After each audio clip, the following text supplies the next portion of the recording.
I spent 10 days in a coma after a terrible fall down the stairs.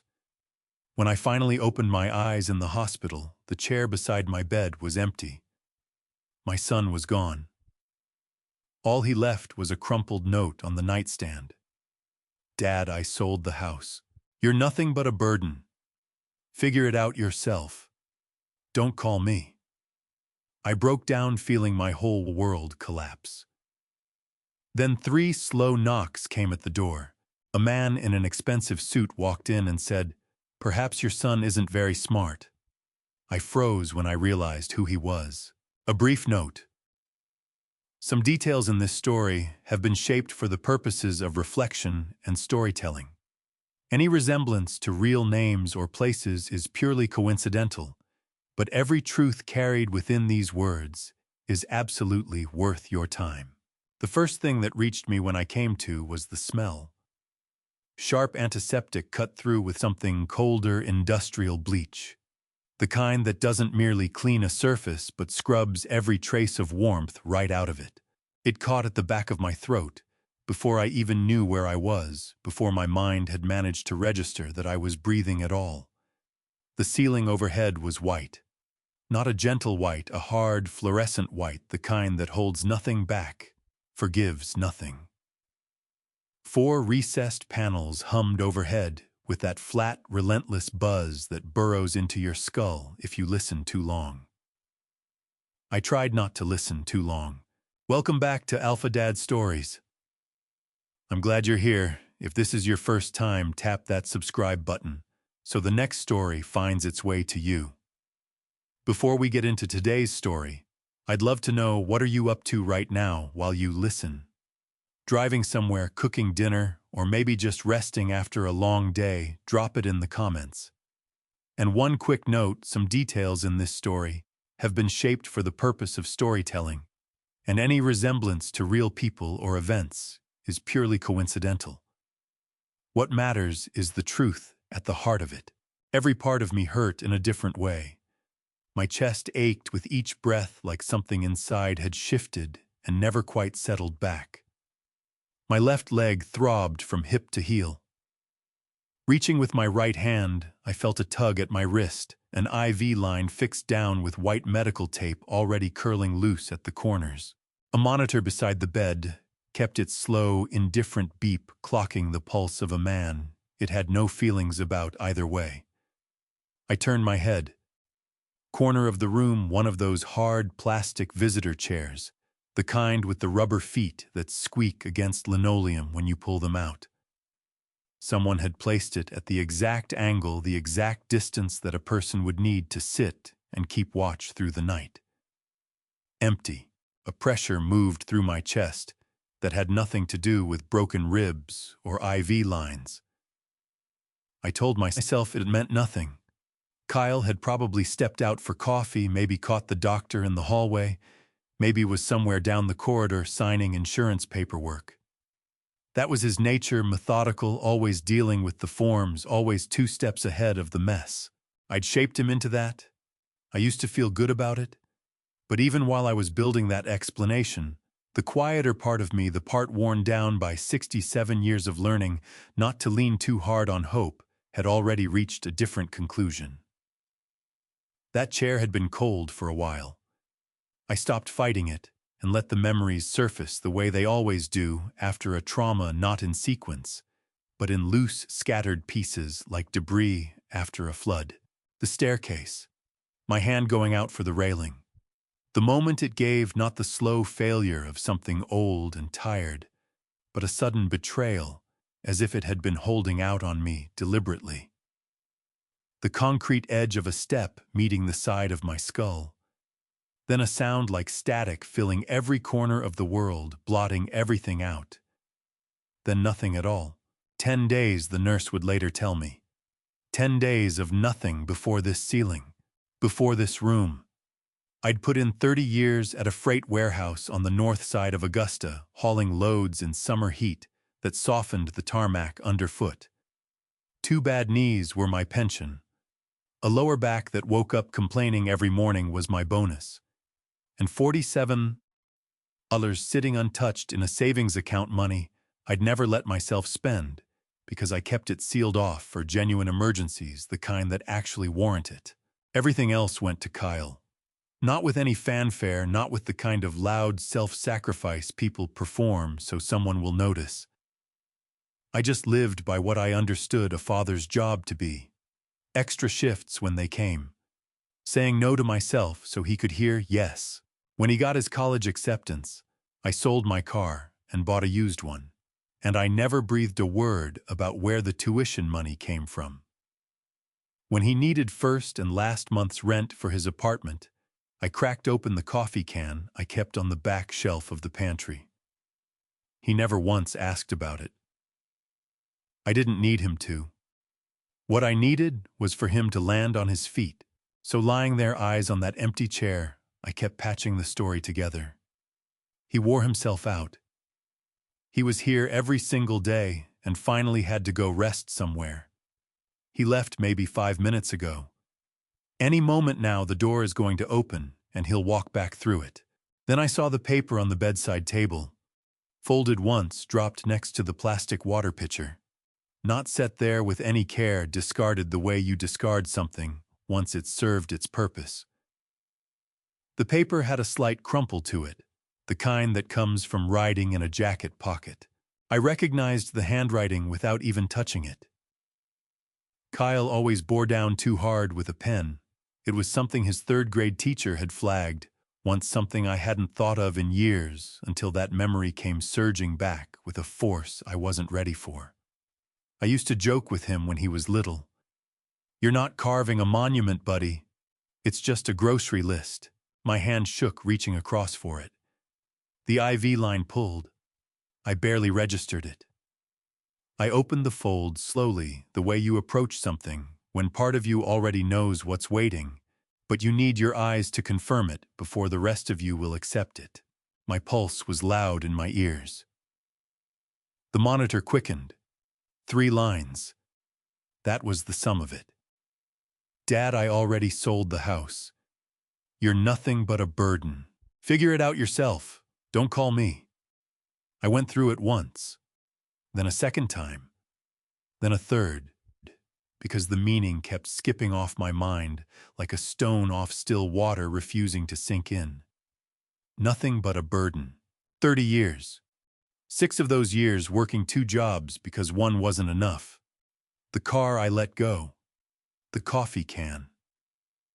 Standing in a graduation crowd in a button-up shirt I'd pressed 3 times over, wanting to look like I belonged there, like I'd done something worth celebrating. And now I sat with the thought, really sat with it, that all of that had been weighed and found to produce this. That boy in the cap and gown laughing across the lawn, his whole face scrunching up just the way his mother's always had. Nothing but a burden. What broke out of me wasn't grief with any dignity to it. It wasn't silent. It wasn't composed. It was raw, and it was ugly, and it moved through my whole body, and the monitor beside me spiked faster, as if it too had lost its composure. The door opened. "Mr. Mercer." A woman's voice, measured professional, carrying the particular warmth of someone who has walked into rooms like this one too many times to count. Middle-aged, blue scrubs, a badge on her chest that said Brenda RN. One look at me, and she skipped the standard questions. She crossed to the windowsill, took the tissue box, and placed it within reach of my hand. "Is there someone I can call?" I looked down at the paper. I looked at the chair. "No, on," I said, rougher than I expected my voice, hollowed out. "There's no one." Brenda didn't press. She stood still a moment, hands easy at her sides, and something moved behind her eyes. Not pity, not quite. Something older than pity. The look of a person who has heard those exact words before and knows that what comes after them is silence, not solutions. She slipped out quietly. The latch clicked. The room reassembled itself around its small sounds, the hum, the beep, and I was left alone with a folded piece of paper and 67 years that felt just then like they'd been stacked on ground that was never solid to begin with. I kept my eyes on the ceiling. The light buzzed. The monitor kept its count. And then right at the point where the quiet had weight enough to press on your chest, 3 knocks hit the door. Not a nurse's knock, not that quick, apologetic tap. These were slow, evenly spaced. The knock of someone with no doubt about their right to enter. The door swung open before any invitation from me. He was not a doctor. That was clear the instant he came through, not from the suit, though the suit would have been out of place anywhere in this building. It was in how he moved, unhurried, settled, like a man arriving at a destination not reporting to one.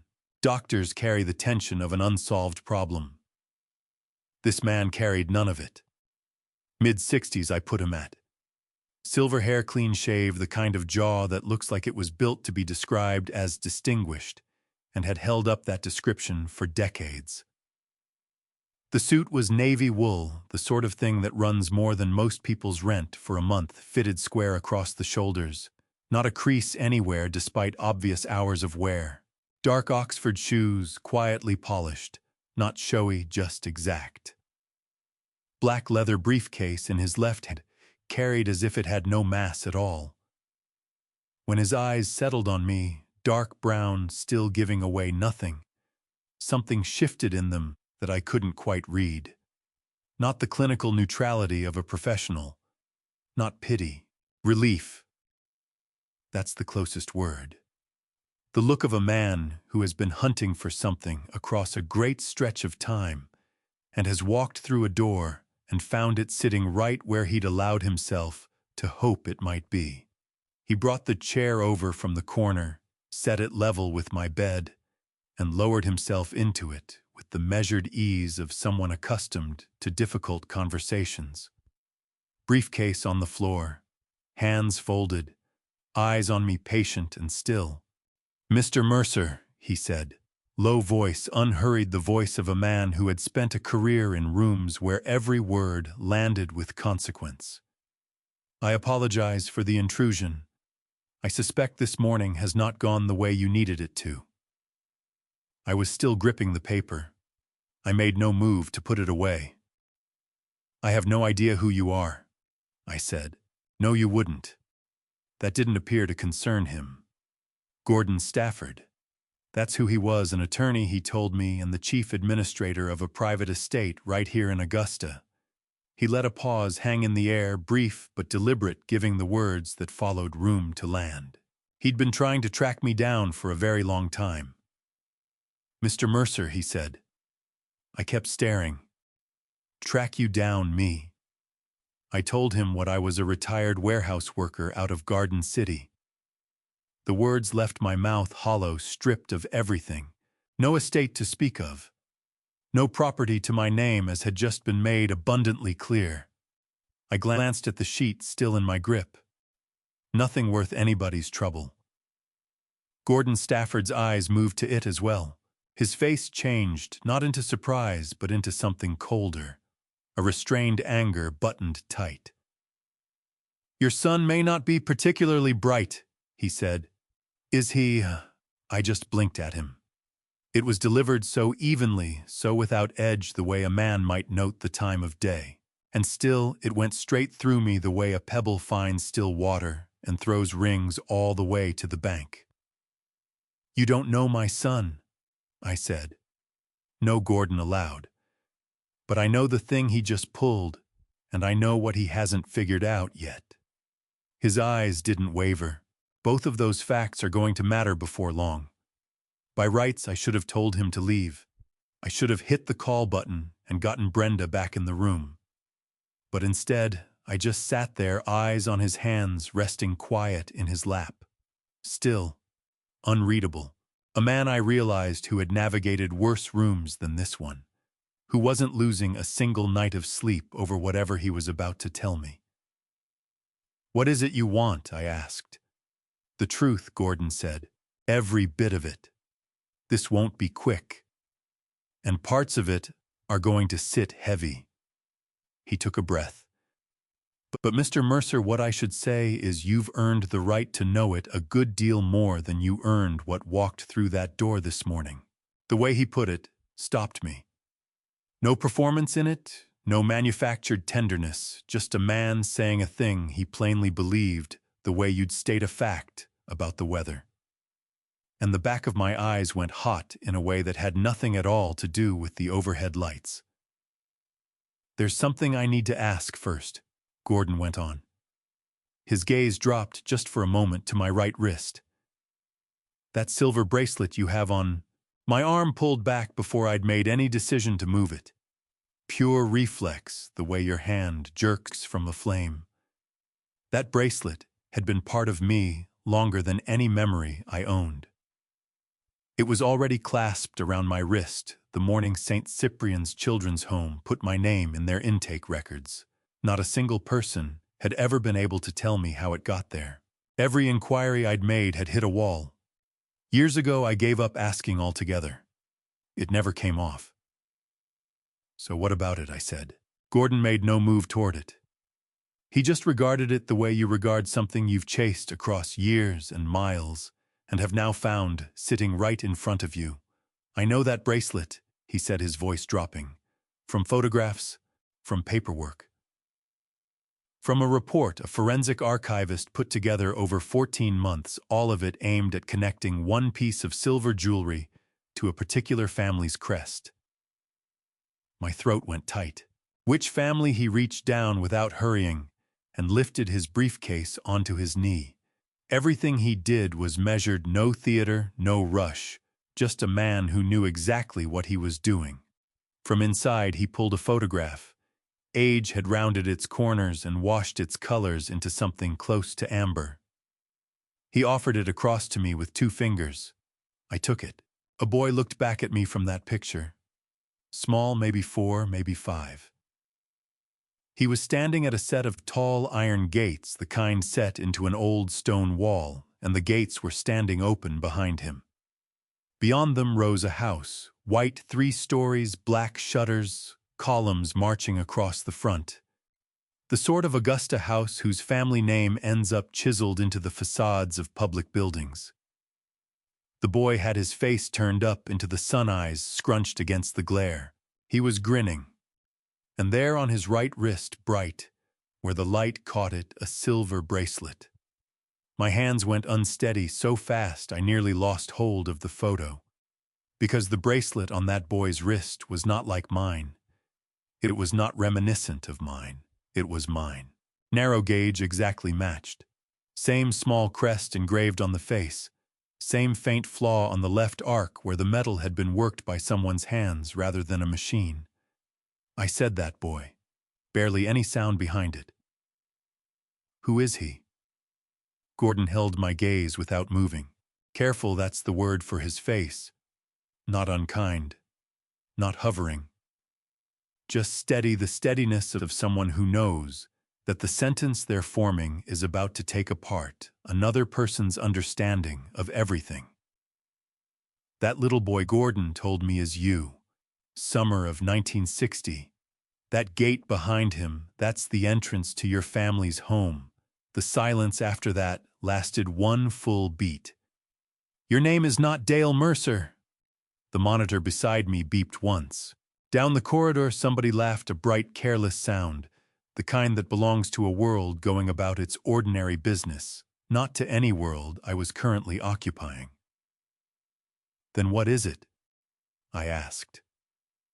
Gordon went back into the briefcase. Out came a document, substantial, formal, tied with a dark ribbon. He rested it on the bed next to my hand, unopened. "Your name," he said, "is Leonard Whitlock." And then he pointed to a tall man, half visible at the photograph's edge, his hand settled on the small boy's shoulder. "That man," Gordon said, "is your father. Clifton Whitlock." A pause. "For the last 40 years of his life, he never stopped looking for you. Everything he left behind, and when he died, he left to you." The room held itself perfectly still. No spinning, nothing theatrical. only a silence so complete it had its own kind of pressure, the hush that comes after something enormous. I took in the document, the bracelet, the photograph of a squinting boy before a house he apparently had a claim to. And deep underneath the loss and the bone-tiredness and everything that morning had already taken from me, something gave way. Opened. A thing sealed for 63 years came apart just enough to admit the faintest trace of something I'd nearly forgotten the shape of. It took me a full 10 seconds to place it. Hope. I couldn't tell you how long I stayed fixed on that image before my mind truly caught what it was showing me. The first thing my brain did, as brains will, was hunt for the sensible exit. Old photograph. A bracelet that happened to look similar. Coincidence. Augusta was a city. Silver bracelets existed in numbers. Craftsmen repeated their patterns. This was nothing, except I knew this bracelet. I had worn it for 63 years, and I knew it the way you know your own reflection, not by studying it, just by knowing. I knew how it weighted my wrist heavier toward the outside.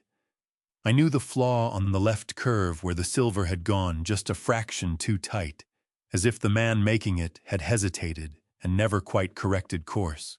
I knew the engraved crest, a design I had tried for years to trace back to something and never managed. Because whoever I had been before, St. Cyprian's Children's Home, received me as a ward that life had left no trail. The flaw in this photo matched the flaw on my wrist. My hands were shaking badly enough that I had to put the photograph down on the blanket before I damaged it. "That's my bracelet," I said. It came out raw like something dragged over stones. "That is exactly my bracelet." "Yes," Gordon said. "It is," but I covered my mouth with my fingers, pressing back whatever was trying to come out. "That child is no older than 5. 4.5, Gordon said. "That photograph was taken in June of 1960 outside the front gate of the family's property in the historic district. Your father couldn't hold off. He went out and bought you a bicycle for your birthday, a full 2 months ahead of time."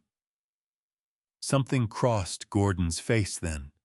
Something that came from a long way back, private, and waited. That was just his way. When it came to you, patience wasn't something he could manage. That landed in a place I hadn't thought to guard, and my throat locked up before I knew it was going to. I forced a swallow. "But you keep saying my father." I said it quietly. "I was raised in an orphanage. I don't have a father." "You do," Gordon said, and the firmness in it left no room. "Or you did. One of the most bull-headed, devoted, thoroughly impossible men you could ever encounter, a man who spent 63 years ignoring every voice around him that said to let it go." He shifted forward in his seat. "Mr. Mercer, what does the name Whitlock mean to you?" I moved my head side to side. "Nothing. It's a street name. There's an Ashford Avenue over in Thunderbolt." "Whitlock Capital Group," Gordon said. "Downtown Augusta, 40-story building on Meeting Street. Glass and steel, the Whitlock crest on the lobby floor in black marble." Something stirred at the edge of my memory. I'd driven past that building 100 times. Everyone in Augusta knew Whitlock Capital. Old money. Real old money. The kind that had been rooted here longer than the city had been incorporated. I wet my lips. "That's one of the biggest private equity firms in the state. In the Southeast," Gordon corrected without pride, just precision. "Founded in 1938 by a man named Clifton Whitlock. Your paternal grandfather passed to his son, your father, also named Clifton, in 1970. He paused. Your real name is Leonard Edmund Whitlock. You are the only child of Clifton Whitlock II and the sole living heir to the Whitlock family." The room felt like it had shifted 2 degrees. Not enough to send you to the floor, just enough to make everything feel off-kilter. "That's not possible," I said. My voice split right down the middle. "I'm a warehouse worker. I drove a forklift for 30 years. I lived in a two-bedroom apartment that smelled like the neighbors cooking. I am nobody. Stop. Gordon's voice was quiet, but something harder ran underneath it. The kind of quiet that doesn't ask permission. Don't do that. Don't reduce yourself to what someone else's cruelty made you into. He held my gaze. You are not nobody. You never were. And the man who spent 63 years refusing to give up on finding you would be very angry to hear you say that. My chest split open like dry wood. He looked for me. The words came out barely above a whisper. Every single day, Gordon said. At the start, he hired investigators. When the investigators ran dry, he hired more. When the trails went cold, he kept the files open and waited for something new to come to the surface. He reached into the briefcase and brought out another photograph, this one more recent. Colors true and clear. A man in his late 70s seated behind a broad mahogany desk, silver-haired, straight-backed, wearing the kind of expression that belongs to someone who has made peace with carrying a very heavy thing for a very long time. This is your father, taken about 6 years before he passed. I lifted the photograph with both hands. The jaw, the set of the brow. The way the corners of his eyes creased when he wasn't quite smiling, but wasn't not smiling either. Oh God, I breathed. You see it, Gordon said. I did see it. I saw it the way you catch your own reflection in an unexpected mirror. That half second of not recognizing yourself before recognition comes crashing in. The man in the photograph looked like me, older, more worn, carrying weight I hadn't had to carry, but the bones were the same. The structure was the same. He passed away. My voice broke on those last words, and I couldn't pull them back together. 2 years ago, Gordon said gently. January 2022. Heart disease. He was 89 years old. He gave me a moment with that. He died in the same house he'd lived in his entire life, the same house you were born in. A sound came out of me that I hadn't planned. Not a sob exactly, more like the release of something that had been under pressure for far too long. My father had died 2 years ago. 2 years ago, he'd been alive for 63 years. While I was driving forklifts and packing lunches and pressing dress shirts for Kyle's graduation, my father had been alive 70 miles away in the historic district of the same city. He never found me, I said. It wasn't a question. No. Gordon said, his voice weighted with something that sounded like grief he'd carried long enough that it had become part of him. He never stopped looking. But no, he never found you. Not in time. He paused. That is the one thing in his life your father considered a failure. Everything else he built, everything else he achieved. None of it mattered to him the way you did. I pressed the heel of my hand against my eye, because if I didn't, I was going to come completely apart, and some stubborn remnant of a 68-year-old man who'd survived 30 years of warehouse shifts wouldn't allow that quite yet. You said he left me everything, I said, pulling my voice back under control by sheer will. What does everything mean? Gordon reached into the briefcase a final time and withdrew a document, thick, notarized, bound with a dark green ribbon. He set it on the bed with the quiet certainty of a man placing the last piece of a puzzle that had taken half a century to complete. It means Whitlock Capital Group, he said. It means the family property in the historic district. It means the investments, the trusts, the accounts. He looked at me steadily. It means $950 million, Leonard. All of it. Every cent. Left to you and only to you. The number landed like something physical. 950 million. I looked down at the crumpled note from Kyle, still half visible on the bedside table. You're nothing but a burden. Gordon didn't rush into the silence. He reached into his briefcase one more time and produced a second photograph more recent than the first, the colors true and clear. He held it out without a word and let me take it. The man in this photograph was in his late 70s, maybe early 80s, silver-haired, straight-backed, seated behind a wide mahogany desk, with his hands folded in front of him. His face was weathered the way a person's face gets when they've carried something heavy for a very long time. Not broken by it, but shaped by it the way stone is shaped by water. His jaw was strong. His eyes were steady. His jaw was my jaw. "That's him," I said. It wasn't a question. My voice had dropped to something barely above a whisper. "That's Clifton Whitlock, taken 6 years before he passed," Gordon said.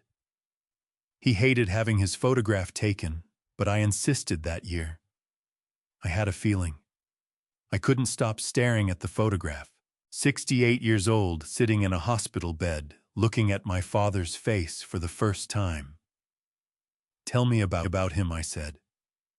My throat ached with the effort of keeping my voice level. "Please tell me everything." Gordon settled back in his chair, and something in his posture shifted. The formal lawyer's bearing softened just slightly into something more personal, more worn. "Clifton Whitlock was not an easy man," he said. "He was demanding, exacting, and he had very little patience for people who treated important things carelessly. But he loved with the same intensity he brought to everything else he did completely, without reservation, without a single exit strategy." Gordon paused.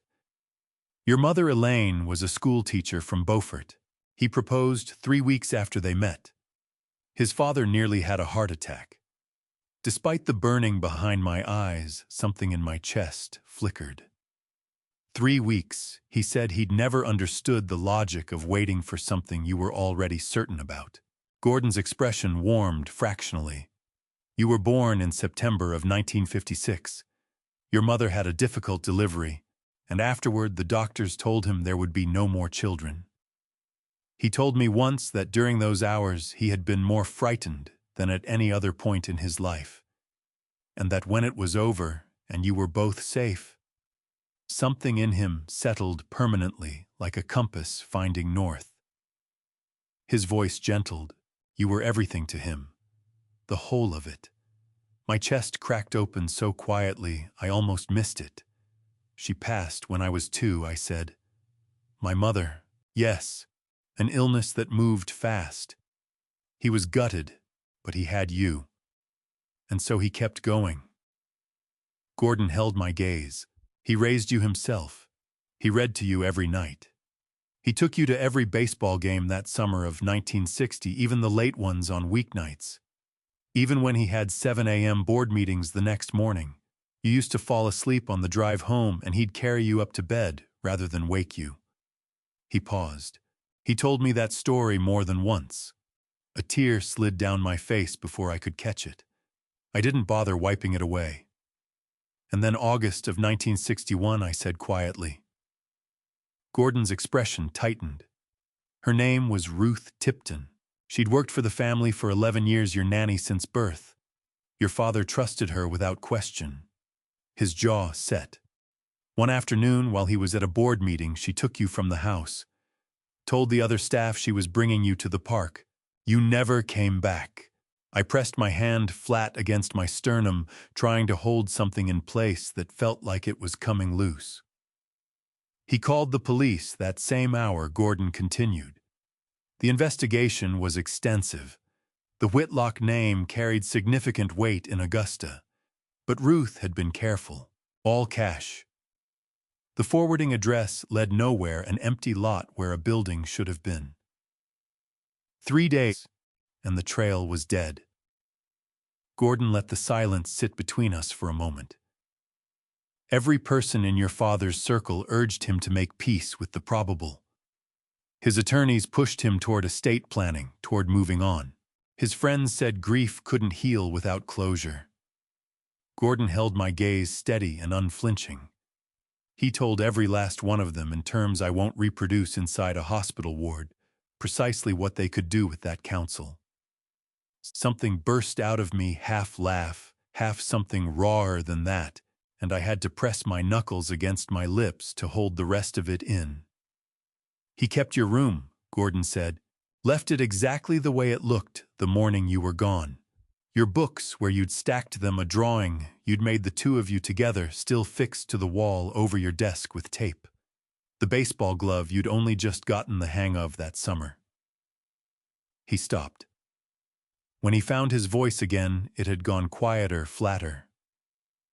"Every single week for 63 years, I went into that room and set a fresh flower on your desk. Magnolias mostly. The garden was full of them, and they were the ones your father loved best. His standing order never changed. Keep the room ready. He was coming home." My shoulders started shaking. I didn't make any move to stop them. "Every Monday for 63 years, Gordon said, barely above a whisper. Not one missed. I came apart. Not with noise, not with theater, quietly, entirely. The tears hit fast and burned, and I didn't fight them because there was nothing left in me with any interest in the fight." 2013, 276 Mondays. 276 trips into that room, a flower placed on the desk of a boy who had no memory of who he was. Gordon let me have every second of it. He didn't cut his eyes away, didn't fidget, didn't move toward the call button.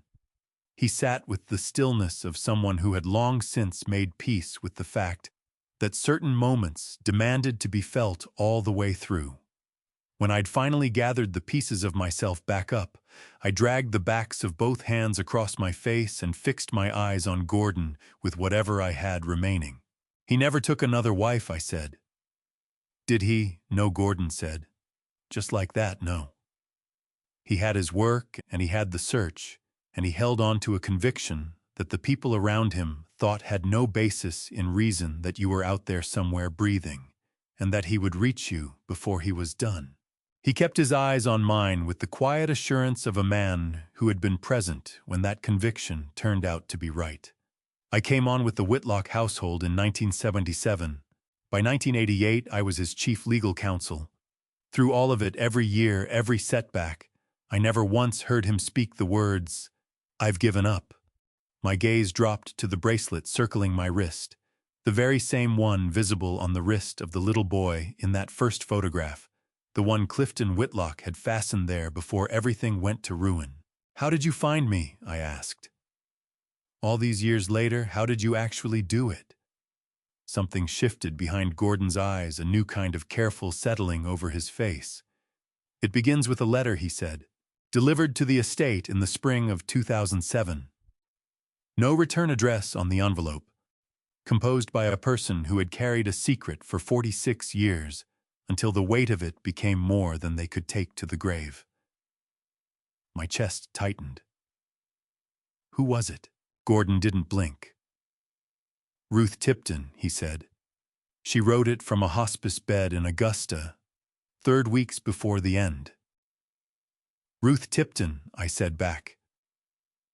The name felt foreign on my tongue, like an object long buried that had just been dug into daylight for the first time.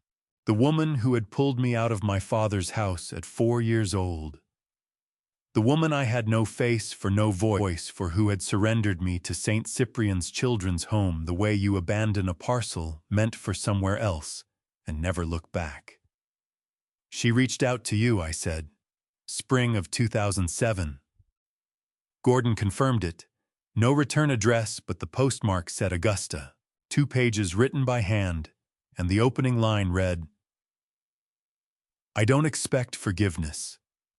I only want to tell the truth before I can't anymore." My jaw locked. "What did it say?" She laid it all out. Gordon's tone stayed level, but something colder lived beneath the surface of it. "She owned what she had done, taking you from that house. She identified St. Cyprian's in Garden City, named the false identity she'd filed you under." "Dale Mercer," he said, and went quiet for a beat. She'd been drafting that letter in her head for 40 years. Every time she got close, she pulled back. Fear stopped her fear of the consequences landing on her. But dying changes the calculation, apparently. It strips away the self-preservation. Why, I asked, and my voice came out harder than I'd meant it to. What was the reason she did it at all? Gordon dipped his head slowly. Money. A man had paid her someone who stood to gain from the Whitlock estate being thrown into chaos, while Clifton had no heir in place. They never managed to put a name to him with any certainty.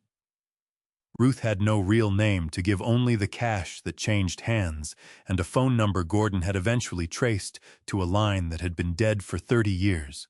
His eyes found mine across the bed. She told herself year after year that she'd made the right call, that you'd fared better, that whatever family took you in had been good to you. His face went a degree harder. She'd never bothered to look. The bitterness rose in my chest, sharp and sudden, and I clenched my jaw and held it there until it burned out. So the letter put you on the trail, I said. But you still couldn't locate me. It handed me a starting point, Gordon said. St. Cyprian's Children's Home, Garden City, sometime in August of 1961. A boy who'd been entered into their records as Dale Mercer. He drew a slow breath. But St. Cyprian's shut its doors in 1980, and the record's intake files, placement documents, all of it had gone up in a fire in 1977, 3 years before the closure. He opened his hands in a small, helpless gesture. The paper trail was ash. So I spent 8 years running down anyone who had ever worked there, Gordon said. Former staff from St. Cyprian's, anyone who'd been on the floor between 1961 and 1977. Most had scattered. A number were gone. The ones I did reach mostly drew blanks. Children cycled through that place constantly, and half a century had softened whatever impressions remained. He tilted forward slightly, and the look on his face changed, sharpened the expression of a man about to describe the thread that didn't snap. In 2015, I tracked down a woman named Arlene Dunbar, 89 years old, in a care facility just outside Macon. She'd been a junior intake coordinator at St. Cyprian's from 1959 to 1970. My breathing slowed. She had a memory of a child arriving in the summer of 1961. Gordon went on, not the face, she was clear about that, but something else had lodged in her mind and never left. The woman who delivered the boy, nervous, well-dressed, somewhere in middle age, had pressed one particular point above everything else. He looked straight at me. She said, "Don't take the bracelet off him. Whatever else happens, leave the bracelet." The breath went out of me entirely. Arlene held on to that, because it was the kind of thing you noticed, Gordon explained. Children came through with almost nothing to their names. A silver piece of jewelry was already unusual. Add an explicit instruction to leave it in place, and it stayed with you. He glanced toward my wrist. That single detail let me collapse the search down to something workable. A man somewhere in his late 50s or early 60s, raised in the Garden City area, wearing a silver bracelet with a distinctive crest. He paused. 3 more years still passed. But then this past February, your name surfaced in the Memorial Health University Medical Center system. Emergency admission, head trauma, next of kin on file as Kyle Mercer. He held my eyes. I got in this car that same night and drove. I spotted the bracelet through the ICU glass, and then I went to the parking lot, and I waited there until you came back to us. The breath I let out was long and ragged, the kind that comes from a man who'd been braced for 3 years without ever naming what he was bracing for. Ruth couldn't do it, I said, rough at the edges. She took everything she could reach, and she still couldn't get that bracelet off me. No, Gordon said, she couldn't. His gaze didn't waver. And that is the reason you're in this room right now. I pressed both hands over my eyes just for a moment and let the weight of it settle.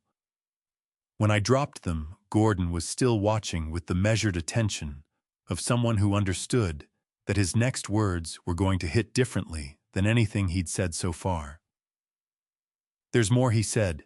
The easy warmth that had moved through the last hour drained out of his voice, replaced by something deliberate and precise. Something involving Kyle that I've held back until now. He lifted the briefcase from the floor, settled it across his knees, and rested both hands on the latch. "I need you to be steady, Leonard, because this isn't the story of a son who lost his nerve and made a bad choice. What I'm about to put in front of you was orchestrated." My stomach fell. "Show me," I said. Gordon worked the briefcase open with the unhurried care of a man who had spent decades delivering hard truths and understood that rushing never softened them.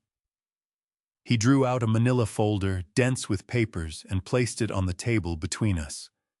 On the front, 2 words in clean black ink: Kyle Mercer. "Money first," he said. He flipped the folder open and pushed a bank statement toward me, yellow highlighter marking rows of transactions, each one dated and sorted.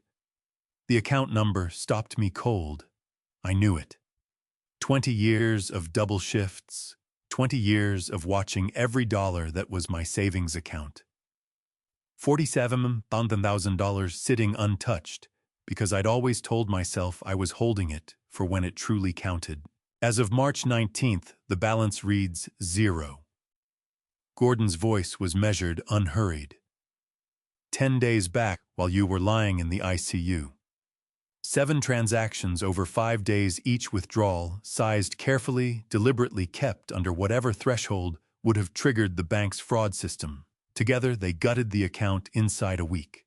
My teeth ground together until my jaw ached.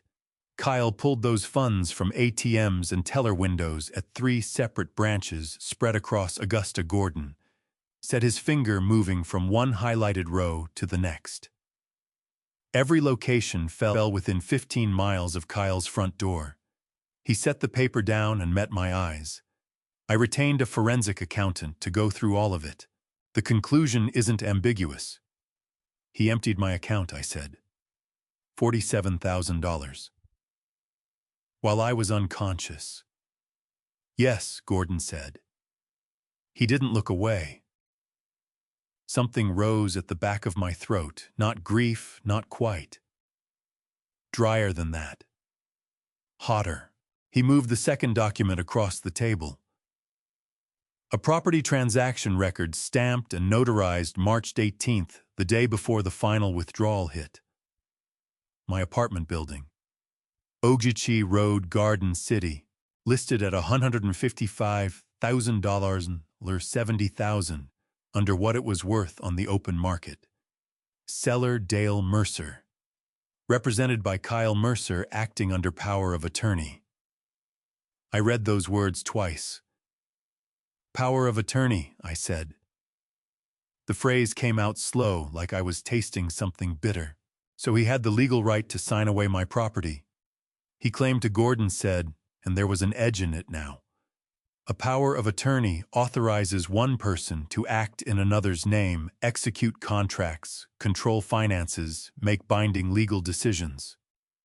But the person handing over that authority has to sign, has to be witnessed, notarized. He pulled another sheet from the folder, the POA itself. My name at the bottom. My supposed signature. Next to it, a second document. Forensic handwriting analysis, 3 pages. The conclusion, 91% certainty that the signature was forged. He forged it, I said. He forged it, Gordon confirmed.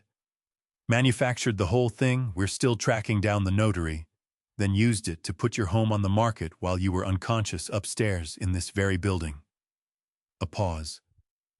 Forging a power of attorney in Georgia is a felony. Up to 5 years. The walls felt like they'd shifted closer. And the buyer, I said, my gaze falling back to the page. Tessa Mercer. I looked up. His wife. Your daughter-in-law, Gordon said. Kyle and Tessa Mercer married 4 years, living out in Pooler. He let that land. He offloaded your home to the woman he's married to, and he financed it with your own money. Those 7 withdrawals underwrote the purchase. He used your $47,000 to buy your $155,000 home, transferred it to Tessa's name at a loss, and left you with nothing. Gordon's voice held steady throughout. His eyes did not. You came out of that coma with no property, no savings, nothing to stand on. I brought my fist up against my mouth and held it there. The anger that moved through me then was the kind that burns clean sharp enough to push out everything else, every other feeling. She's not just the wife, I said. Is she? Gordon didn't hesitate. He pulled out the next document, a stack of printed text messages recovered through a legal preservation order tied to Kyle's phone account.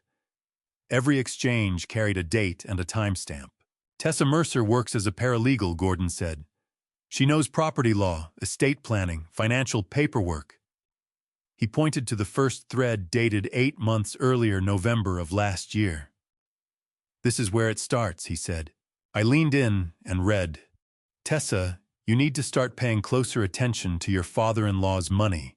Men who've worked like that their whole lives always have something stashed away. Kyle, he's got a bit saved up. Nothing huge. Tessa, the amount isn't the point. The point is what you're owed once he's gone. You've carried him emotionally for years. Kyle? I mean, not really. Tessa, yes, really. That counts. Pay attention. I read the next one, then the one after. Each exchange moved the dial a little further. Tessa setting the course, Kyle falling in behind her, the tone sliding gradually from resentment into something with edges, something with a plan. January, they were pricing the apartment. February, Kyle was asking Tessa to walk him through how power of attorney paperwork functioned. The pages were trembling in my hands. She was behind the wheel, I said, my voice stripped down to something low and rough. From day one. She steered every bit of this. She laid the groundwork, Gordon said carefully. Kyle acted on it. But the financial scheme that stripped you of everything was constructed on a blueprint that Tessa Mercer drew up and built out over 8 months. His gaze didn't waver. She had full knowledge. She was no bystander. I put the papers down before my hands did something to them. Is there more? I asked. My voice had gone to a place past quiet, the kind of stillness that doesn't mean calm. Gordon reached into the briefcase one last time. He placed a USB drive on the table between us, small, black, ordinary-looking. No, he said. It isn't. He picked it up, walked to the narrow desk under the window, and set his laptop open with the same unhurried calm he carried through everything. The light in the room had changed while we talked. The shadows longer now, the sun gone behind the row of buildings across the street. That particular hush settling in that hospital rooms get in the tail end of the afternoon when the rush has finally thinned. He plugged the drive in, said nothing, turned the screen so I could see it, and angled his chair around beside mine. Before we get to this, he said, I want to give you the background. Roughly 4 months ago, while I was still running down leads in my search for you, I found out that Kyle Mercer had a position at Whitlock Capital Group. At that point, I engaged a private investigator to keep tabs on his movements, standard procedure when an estate matter involves unlocated heirs and possible interference. He paused. In late February, the PI brought something to my attention. Kyle had shown up at your apartment building twice in a single week, both visits outside anything resembling his routine. The second one was caught on the building's exterior camera, the one mounted to cover the main stairwell door. My throat went dry. Gordon opened the first file. The image quality was what you'd expect from a mid-grade building security setup, grainy but usable. Faces readable. body language clear. Timestamp in the lower corner. March 10th, 2024, 7:14 p.m. The shot looked down from the second-floor landing, catching the stairwell from above. Kyle entered the frame on the left side. Navy hoodie, dark jeans, a baseball cap pulled low over his face. A small backpack on one shoulder. His pace was purposeful, someone who had a destination and no interest in drawing attention. He got to the second-floor landing, cast a brief glance up toward the camera lens without registering it, and dropped into a crouch next to the stairwell railing. "On that railing," Gordon said quietly, "runs along the right side of the staircase on the first floor. The one your hand finds every time you go up." I watched my son pull open the front pocket of his backpack and take out a screwdriver. What followed wasn't improvised. There was no hesitation, no trial and error. He moved with the efficiency of someone who had rehearsed this at home, thought it through, arrived knowing exactly what to do. He set the screwdriver to the base bracket where the post anchored into the concrete and worked. He didn't back the screws out fully. He just took enough tension off that the bracket gave a little when he pressed it with his palm. Enough to look fine to anyone who glanced at it. Enough to fail the moment real weight came down on it. He rose, gave the railing one last casual lean to check. It gave a small, satisfied nod, zipped the pack shut, and stepped out of frame. 4 minutes and 23 seconds start to finish. I became aware of my own hands, only when the pain registered. I'd been clamped to the bedrail hard enough that the metal edge had started cutting into my palm. "He knew," I said. The words came out hollowed out like something had been scraped clean inside me. "He knew about the vertigo. You'd brought it up with him more than once," Gordon said. "In the month before this, you'd asked him twice to come look at that railing, told him it was getting loose, that it worried you. He said he'd take care of it." Gordon's tone was flat, controlled. He didn't take care of it. He made certain it would fail. The rage that swept through me was so thorough, it stopped feeling like rage at all. It felt structural, tectonic, like the earth giving way beneath a foundation. Silent and absolute and beyond any possibility of being stopped.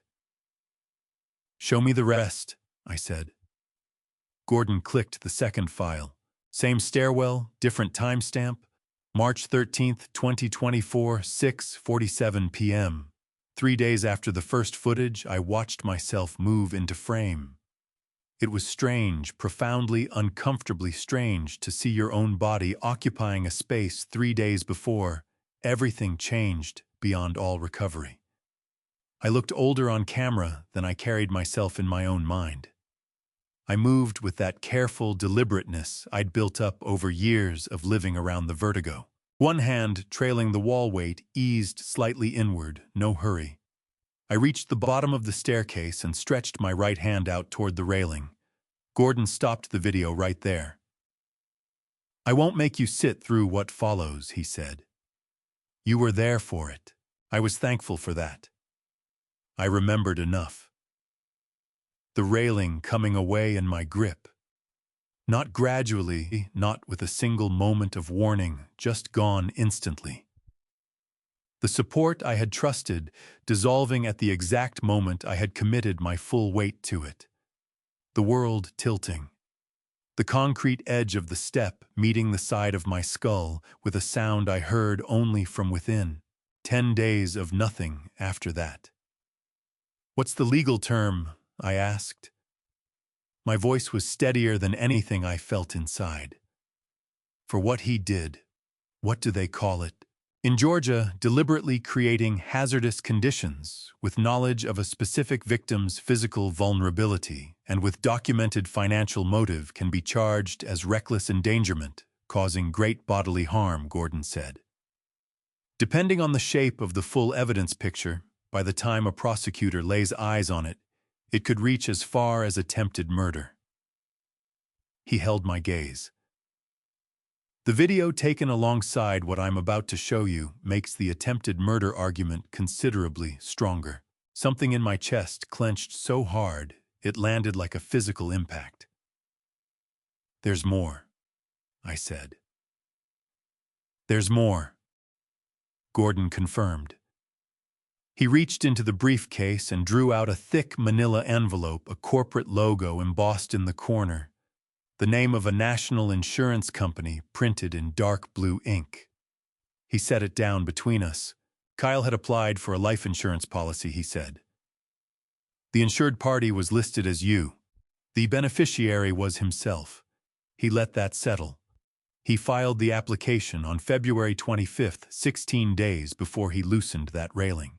The air left my body in a long, measured exhale that I held onto as far as I could, because what waited on the other side of it was something I wasn't prepared to let into the room. "How much?" I asked. Gordon opened the envelope and laid the policy document face up on the bed. $750,000. The figure sat on the page like a sentence handed down. $750,000. Kyle had decided that was the value of my life, and had gone through the formal administrative process of putting that calculation in writing 16 days before he made certain the railing would give way. "He needed my signature," I said. My voice had gone very quiet. "To take out a policy on my life, the insured party has to sign the application. I never signed anything like this." "No," Gordon said. "You didn't." He reached into the folder and brought out a second document, the signature page of the insurance application, a clean line at the bottom above the words, "Signature of insured." "This is what was submitted to the insurance company as your signature."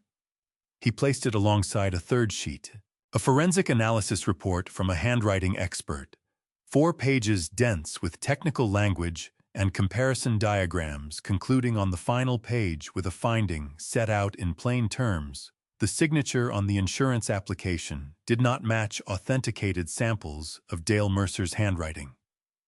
Confidence level 97.3%. Insurance fraud. I said. "First-degree insurance fraud in Georgia carries up to 10 years, Gordon said. Combined with the forged power of attorney from last week, Kyle is facing multiple felony charges before we've even gotten to the staircase." He paused. "But I need you to understand something, Leonard. Each of these things on its own is serious. Together, they form a pattern. And patterns are what prosecutors use to establish intent." I stared at the signature that wasn't mine. Someone had sat down and studied my handwriting, had worked out how I shaped. Each letter had reproduced it carefully enough to pass a review by anyone who wasn't a specialist. The cold deliberateness of it made the hair on the back of my neck stand up. "He sat somewhere and practiced forging my name," I said. "Or Tessa did," Gordon said. He reached for the final section of the folder, a printed sequence of text messages longer than the ones he'd shown me in the previous hour, running from November of last year through early March. He laid them out in order across 3 pages and pointed to where I should start.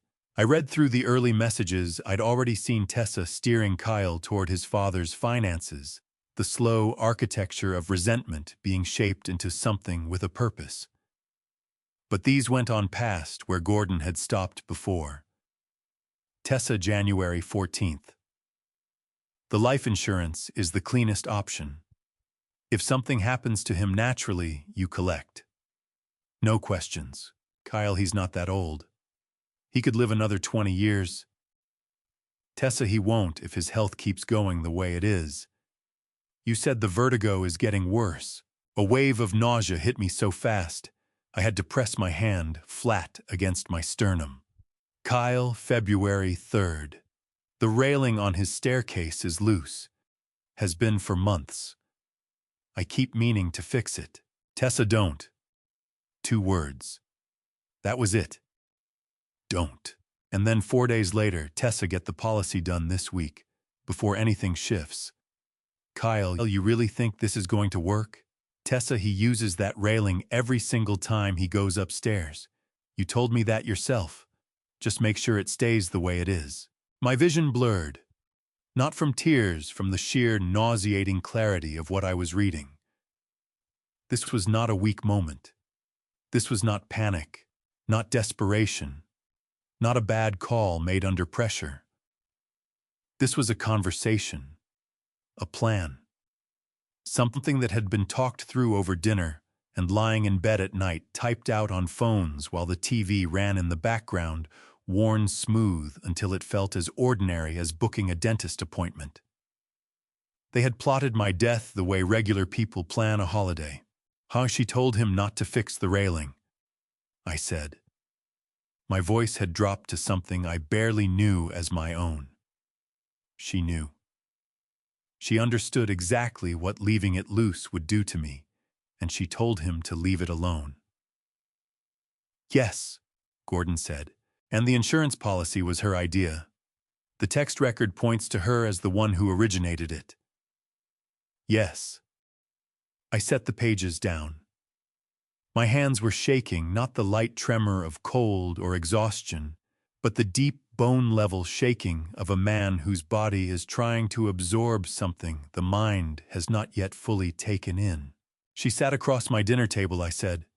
At Christmas 2 years ago, she brought a pie. My throat closed painfully around the words. I thought she was good for him. I told Kyle I was glad he'd found someone solid. I know, Gordon said, and the quiet in his voice somehow made it worse, made all of it more real, more fixed, more impossible to walk back from. I pressed both hands over my face and breathed slow and deliberate, the way you breathe when you're trying to hold your own shape together against a pressure that wants to unmake it. When I lowered my hands, my jaw was set. My eyes were dry, and something deep in my chest had gone very still, the way a storm goes still at its center. What do we do now? I asked. I can have everything on that table in front of an Augusta PD detective within the hour, Gordon said. Kyle would be arrested by tonight. Tessa likely within 48 hours, depending on the warrant timeline. He held my gaze. That is one option. What's the other option? Gordon looked at me steadily.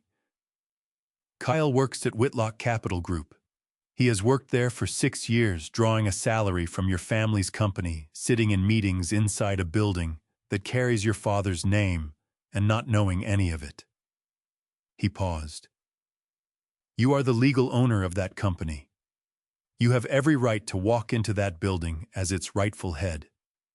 And if you choose to do that before the police are called in front of every executive, every employee, every person who has watched Kyle Mercer build his career on ground that was never his, then Kyle doesn't just face criminal charges. Gordon's voice stayed measured, but his eyes were sharp.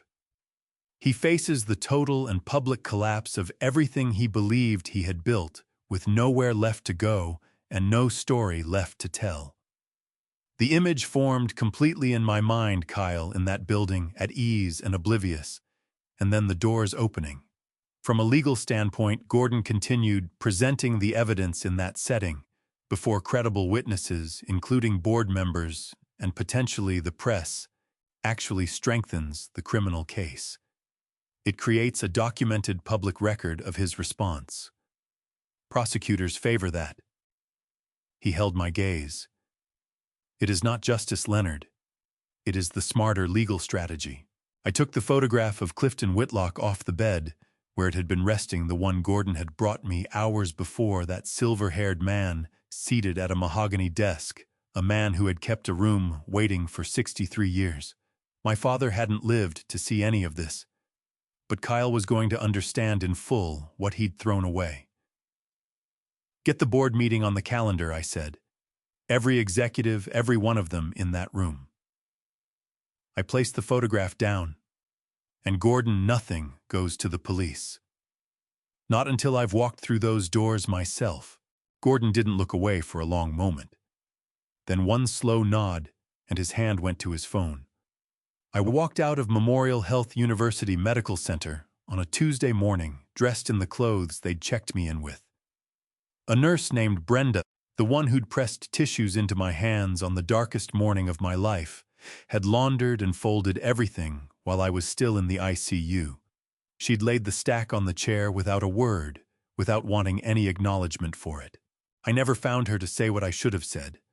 She'd already moved on to the next person who needed her.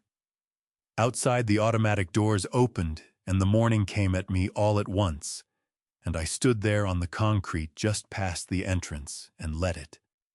March in Augusta, not winter, not spring, that suspended middle ground, the low country holds better than anywhere. Salt from the harbor just barely on the air, and underneath it, something living, something green.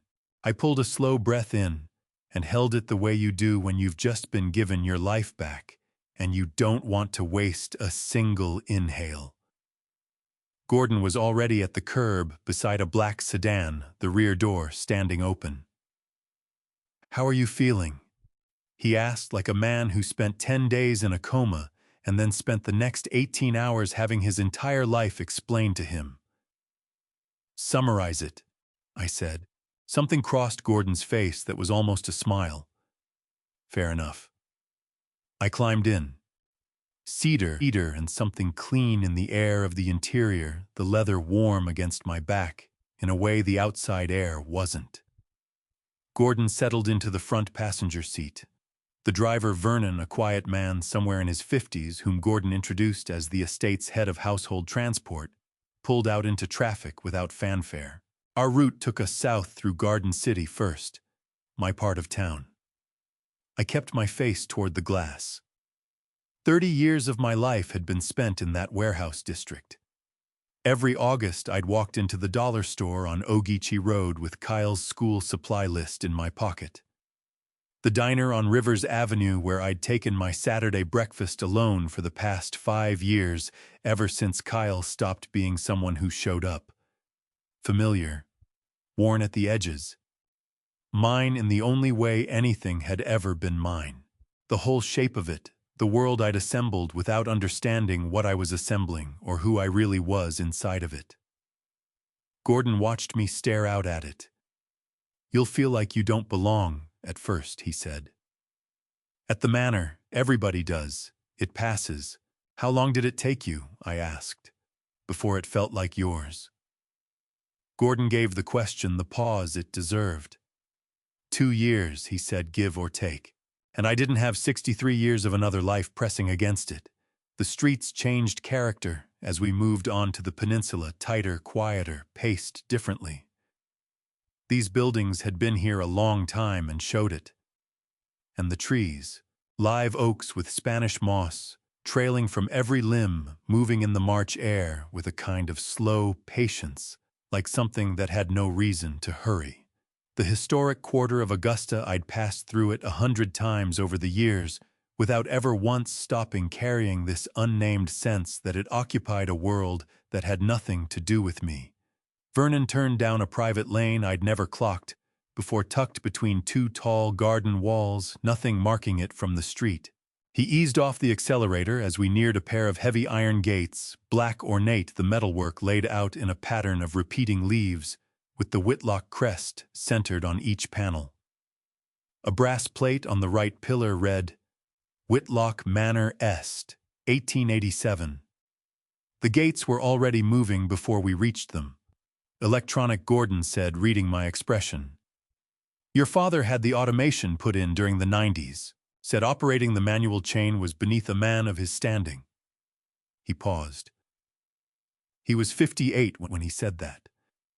The drive inside was flanked by old live oaks on both sides, their upper branches interlocking above us into a long canopy of green and gray. The afternoon light came down through the gaps in pieces, shifting across the asphalt as we moved beneath it. Then the house appeared at the far end of the drive, and everything in my chest went still. I'd walked past Whitlock Capital Group on Meeting Street enough times. I understood in the abstract that this was a wealthy family.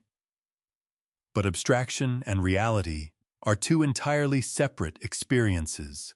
The manor rose 3 stories, white-painted brick, black shutters, at every window, a front portico carried by 4 fluted columns that had been standing since before my grandparents were born. Nothing about it was trying to make an impression. It had simply been built by people who planned for their work to still be standing long after they were gone. Out front, a formal garden ran the width of the property, a circular drive at its center, and a marble fountain running water moving in the late morning light, catching it in small, bright pieces. Vernon stopped at the base of the steps. I got out and found 8 people waiting 2 lines of 4, positioned on either side of the entrance, dressed neatly in dark uniforms, carrying themselves with the quiet focus of people who consider their work worth doing well. At the head of the left line stood a woman older than the rest. Silver hair pinned back her pocket, carrying the unmistakable authority of someone who has run a substantial household for a very long time. She stepped toward me. "Welcome home, Mr. Whitlock," she said. Her name, Gordon told me under his breath, was Mrs. Dolores Kincaid, head of household for 22 years. "We have been waiting a long time for this day." Something seized in my throat, sudden and involuntary, and I had to swallow against it twice before I could get a word out. "Thank you," I said. "I mean that more than I can tell you." Gordon walked me up the stone steps and through the front entrance, wide, dark wood brass fittings buffed to a perfect shine into the hall beyond. What I noticed first was underfoot black and white marble laid in a geometric design, the center worn pale and smooth, where generations of footsteps had worked at it. Second was the ceiling plasterwork cornice running the full perimeter, and a chandelier at the midpoint, unlit its crystal, catching the window light and throwing small, bright shapes along the walls. The third thing was the photographs. Both walls of the entrance hall were covered in them, dark wooden frames running in chronological order from the front of the house toward the back. A whole dynasty rendered in images more than a century's worth. Formal portraits, candid moments, groups assembled around what looked like company milestones.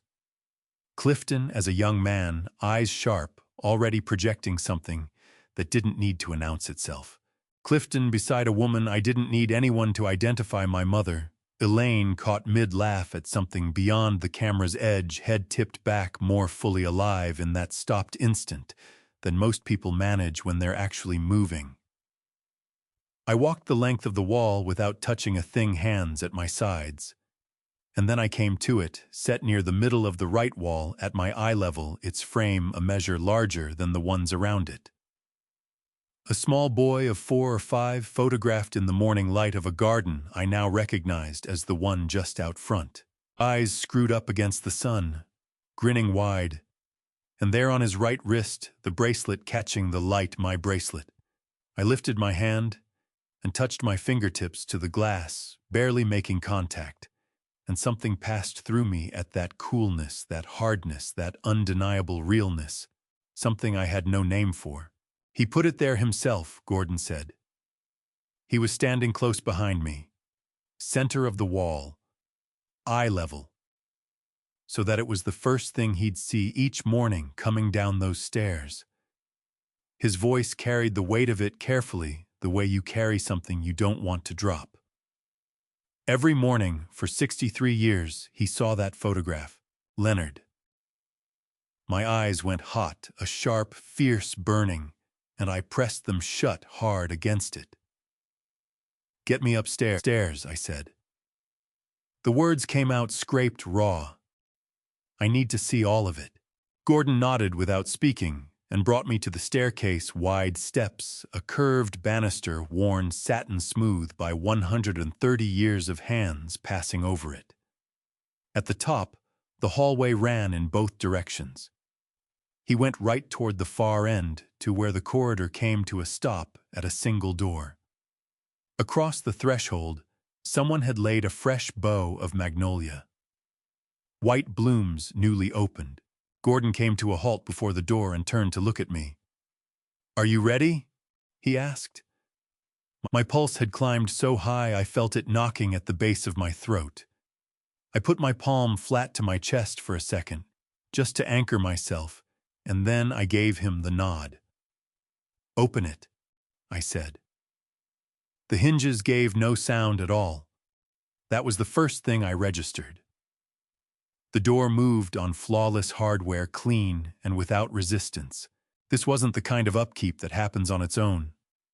Those hinges had been oiled by deliberate hands on a regular schedule. Somebody had devoted real attention to this door across many years.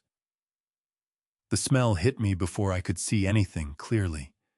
Aged timber and dry paper, a hush that belonged to a place held in suspension, not just cleaned, but consciously protected. And woven beneath all of it fresh flowers. The magnolia from the hallway, yes, but underneath that something older, something so long inside these walls it had fused with them. The room sharpened into view. It caught me off guard with how modest it was. No grand nursery, nothing ceremonial. Just a boy's room, one built around a child who got dirty and dog-eared his books and liked everything close enough to grab. A single bed along the left wall covers pulled smooth a green coverlet that had faded slightly along the edges, where years of light had slowly bled the color out. A floor-to-ceiling bookshelf on the right jammed with children's books, whose spines were sun-softened and cracked worn titles I couldn't make out from where I stood, though somehow I knew they'd been read until they fell apart. A small desk under the window, cleared of almost everything, a pencil cup, a spelling primer, and right at the center of it, placed with a kind of ceremony, a single white magnolia floating open in a small glass of water. Above the desk, fixed to the wall with tape that had yellowed and been gently repressed at the corners, to keep it anchored, a crayon drawing on white paper.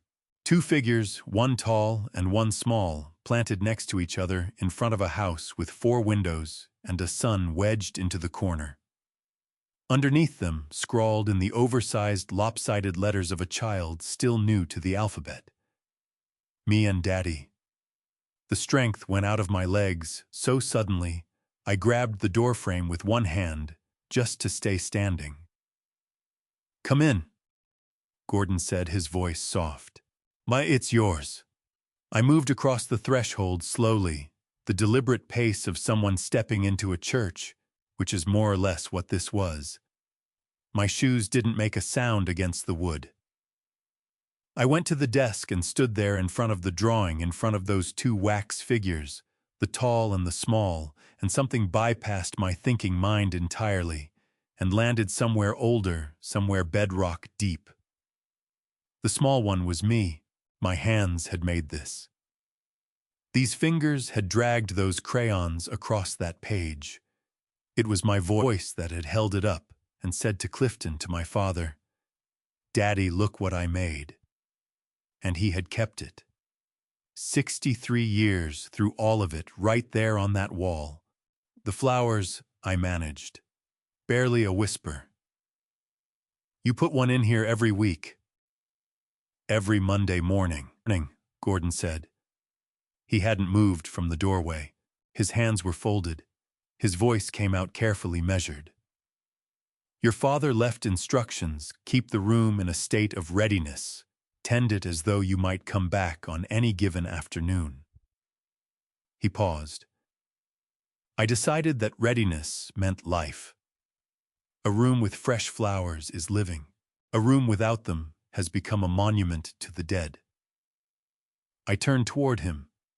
My eyes were stinging so hard there was no point pretending. "How many times," I asked. "How many Mondays did you come in here and do that?" 3276. Gordon said it plainly. "Mondays, except for a small number of weeks when sickness or travel made it impossible, and those weeks I made up for the next one." He didn't look away. His gaze was the kind that belongs to someone who has already reckoned with the thing he's describing. Not a single month went by that I let it go.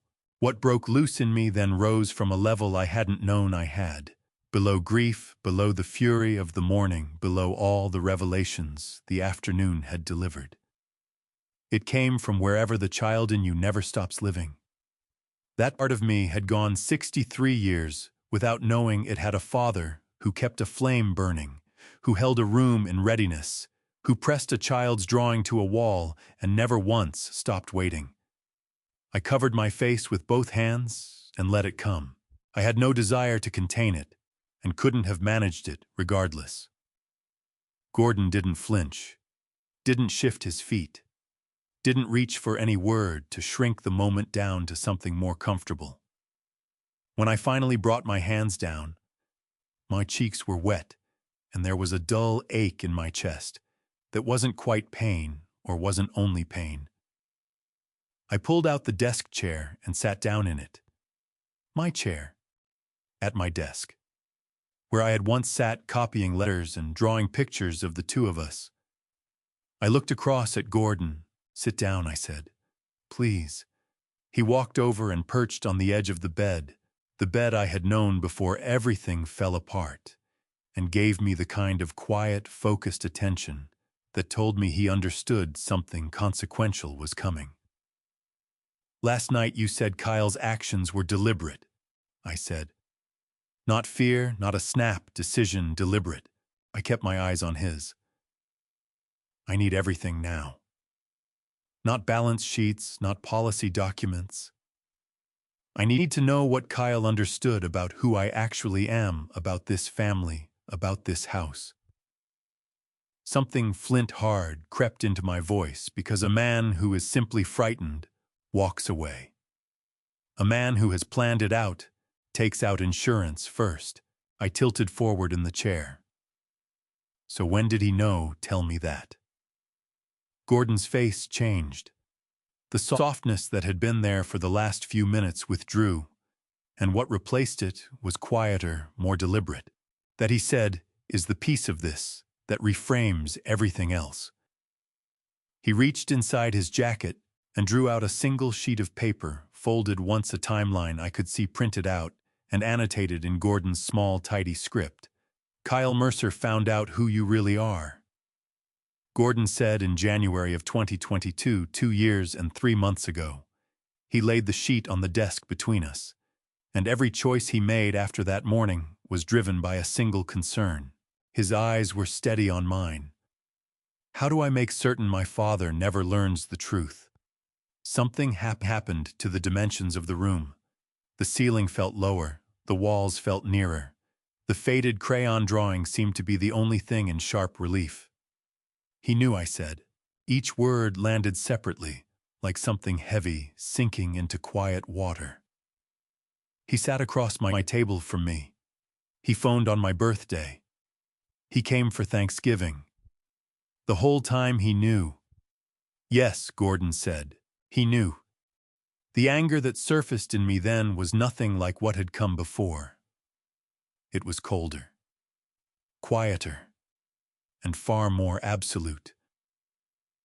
"Tell me how," I said. "Walk me through exactly how it happened." Gordon unfolded the sheet. "It began," he said, "with your bracelet. That night after I first walked into that sealed childhood room, sleep never came. I sat in the leather armchair beside the window as the live oak trees moved in the March wind outside, their Spanish moss drifting like gray curtains through the dark. The ache in my chest refused to ease, not the injury, not the aftermath of the coma, but the sheer mass of what Gordon had laid out for me in that room. By the time light began to come, Gordon was already at the long mahogany table in the study, 2 cups of coffee sending up steam beside a stack of manila folders and a yellow legal pad, dense with small, precise writing. He slid 1 cup across the moment I took my seat. "You didn't sleep," he said. It wasn't a question. How was I supposed to? My voice came out scraped, rawer than I expected. "You sat across from me last night and told me my own son knew who I was. 2 years and some months he sat on that knowledge and said nothing. I have to understand the shape of every step he took." Gordon set his cup down, pressed his hands flat on the table, and met my eyes with that unblinking gray steadiness of his. "Then I'll take you through the whole thing. From the very beginning. He drew back the cover of the first folder and pushed it toward me. Inside, a photograph, a printout slightly blurred, sourced from what was clearly surveillance footage. The image showed Kyle looking younger than he had the last time I'd seen him, standing in what looked like a storage unit, holding something small up into the light. My stomach lurched. I bent closer. "Is that your bracelet?" Gordon confirmed it, his voice even and unhurried, or a photograph of it, to be exact. That image was captured on January 14th, 2022, 2 years and 3 months ago. I drove my fist against my sternum as though the pressure might keep something from splitting apart inside me. How did he even get to it? "You kept it in a tin box," Gordon said with care, "at the back of the closet in your Garden City house. Kyle had come over to help you go through some things after a mild dizzy spell you'd had. Do you remember that? You'd asked him to bring down some old paperwork." I did remember. I shut my eyes for a moment, and the memory rose up with terrible sharpness. Me on the couch, head still swimming, telling Kyle which box to pull down. It hadn't crossed my mind to think twice. He was my son. I handed him my home, my belongings, the whole modest shape of my life without hesitation. "He found the tin," I said, my voice emptied out. "He found the tin," Gordon repeated. "And inside it were the bracelet and the one photograph of you as a small child that Ruth had apparently held onto and left with you at the orphanage." He recognized the Whitlock family crest engraved on the bracelet. Right away, he'd seen it before. My head snapped up. He'd seen it before. Gordon's expression shifted barely perceptibly into something harder. Kyle had been working at Whitlock Capital Group for 4 years by then, a position Tessa had specifically pushed him toward 2 years into their relationship, after she had researched the firm's ownership structure and noted the unresolved estate. He was Senior Vice President of Portfolio Management. The Whitlock family crest is on the company letterhead on the lobby wall on every official document that had passed through his hands over 4 years. Gordon tapped the folder. He knew precisely what that crest stood for. My hands were shaking. I pressed them flat against the table to hold them still, but the tremor ran all the way up my arms. So he looked at that bracelet, and he understood. He recognized the crest. Though he did not yet grasp what it meant when set against you. Gordon paused, letting that careful distinction settle in. So he did what a methodical man does. He began to research quietly, patiently, across several weeks. He cross-referenced the orphanage records, what scant public records survived the 1977 fire, against Whitlock Capital's historical filings.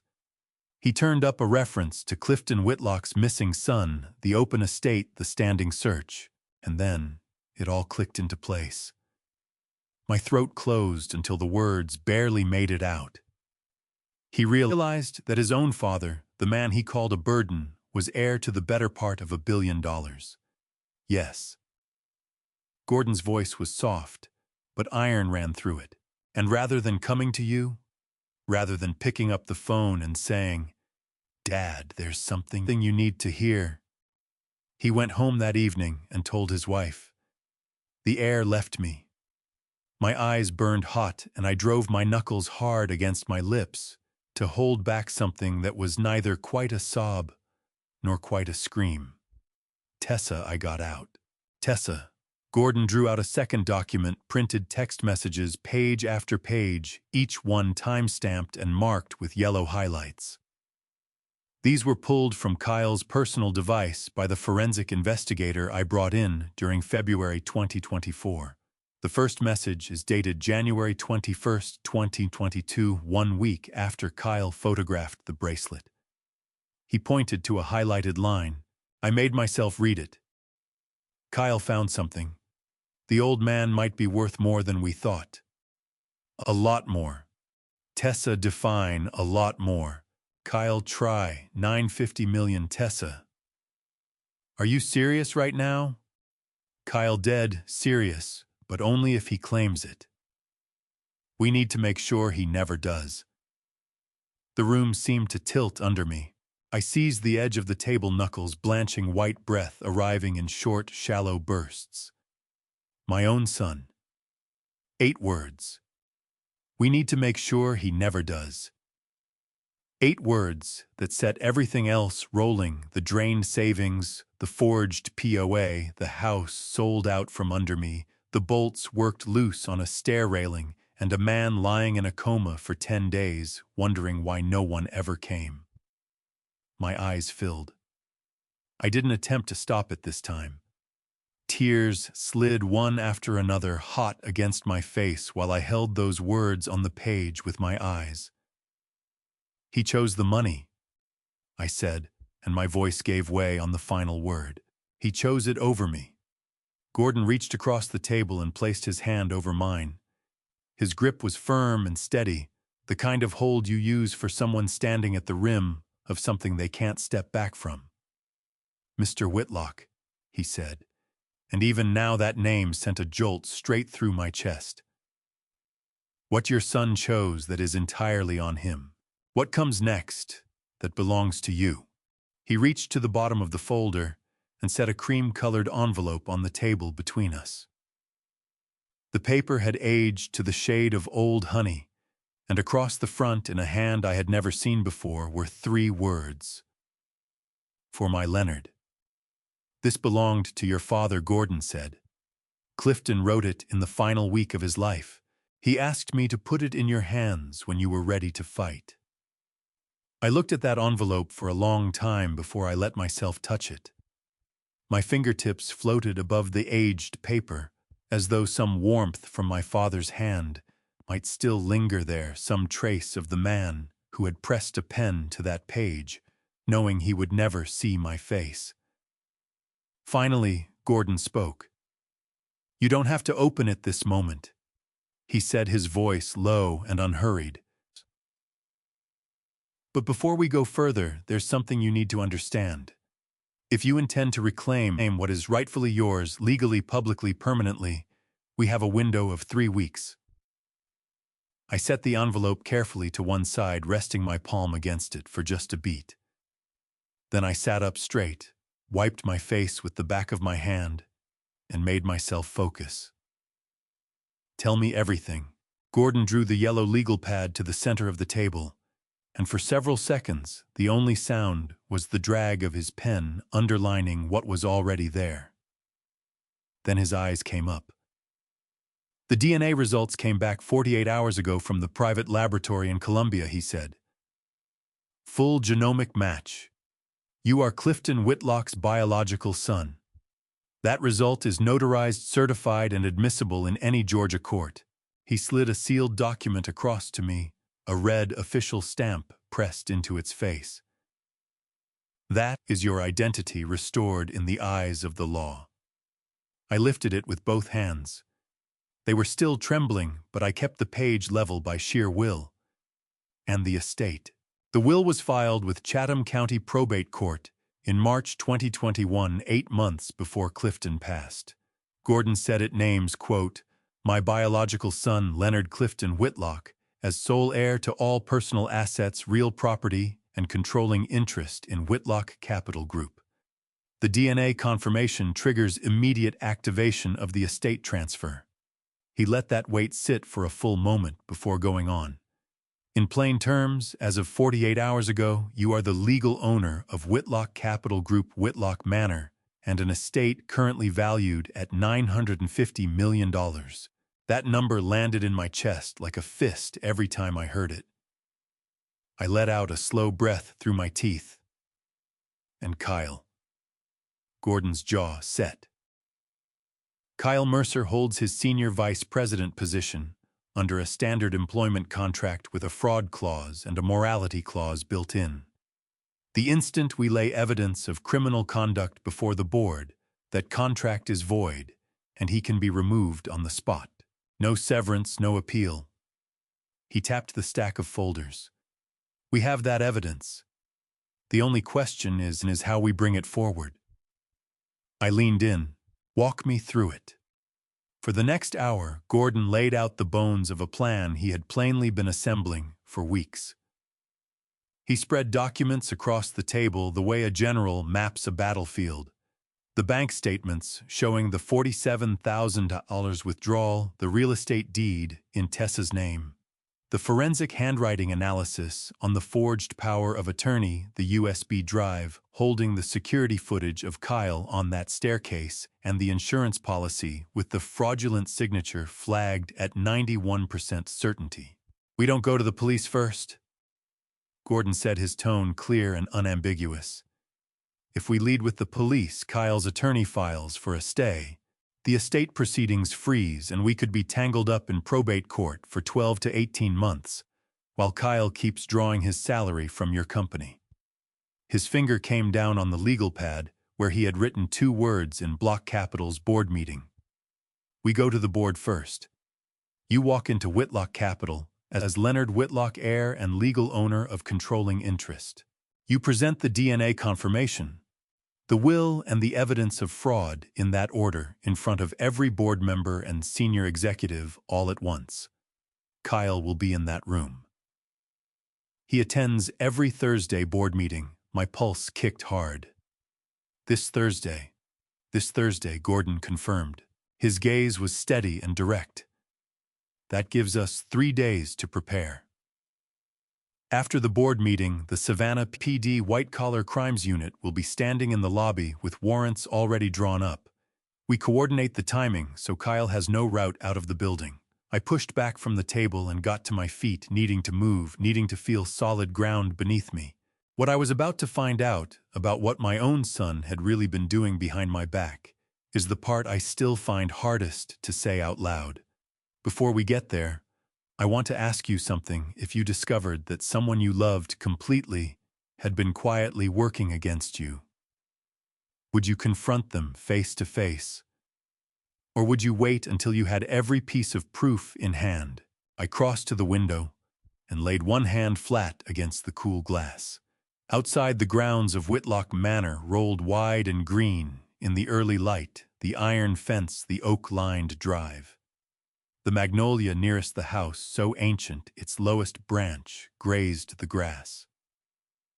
He sat across from me at Christmas dinner 3 months ago. I said, my voice low and rough. He refilled my coffee, told me to take care of my knee. My throat pulled tight with it, and the whole time he was already planning to yes, Gordon said. There was no softness in his voice now, only a clear, hard certainty. He was, which is exactly why what we do on Thursday matters. Not just for you, Leonard, for every person Kyle and Tessa intended to strip everything from. I turned from the window. My jaw was tight. My chest was on fire.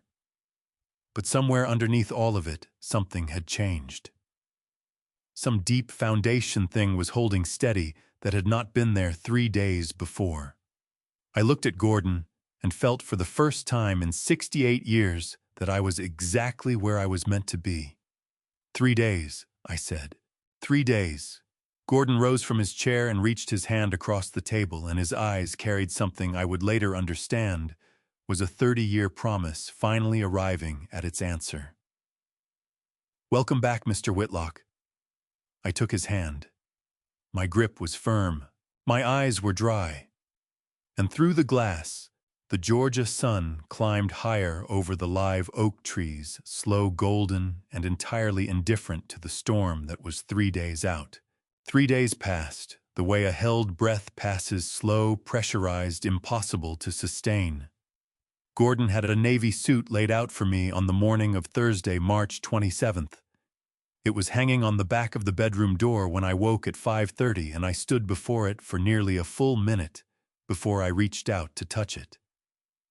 The fabric was fine wool the color of a storm cloud, and on the breast pocket, embroidered in silver thread so small you had to look twice to find it was the Whitlock family crest. I pressed 2 fingers against it. It was your father's, Gordon said from the doorway. In the last year of his life, he had it made in the size of a grown man, the son he always pictured coming home. He never had occasion to give it. My throat closed entirely. I took the cup swallowed hard and turned back to the suit.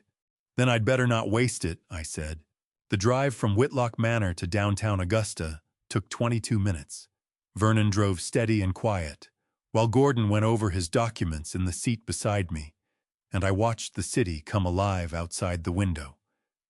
The morning was clean and pale gold, the kind of March morning that makes Augusta look like a painting, all wrought iron and window boxes and the distant glitter of the harbor. I had driven through this city 10,000 times in my life. As Dale Mercer, a warehouse worker with bad knees and a modest savings account, and a son I would have done anything for, this was the first time I drove through it as Leonard Whitlock.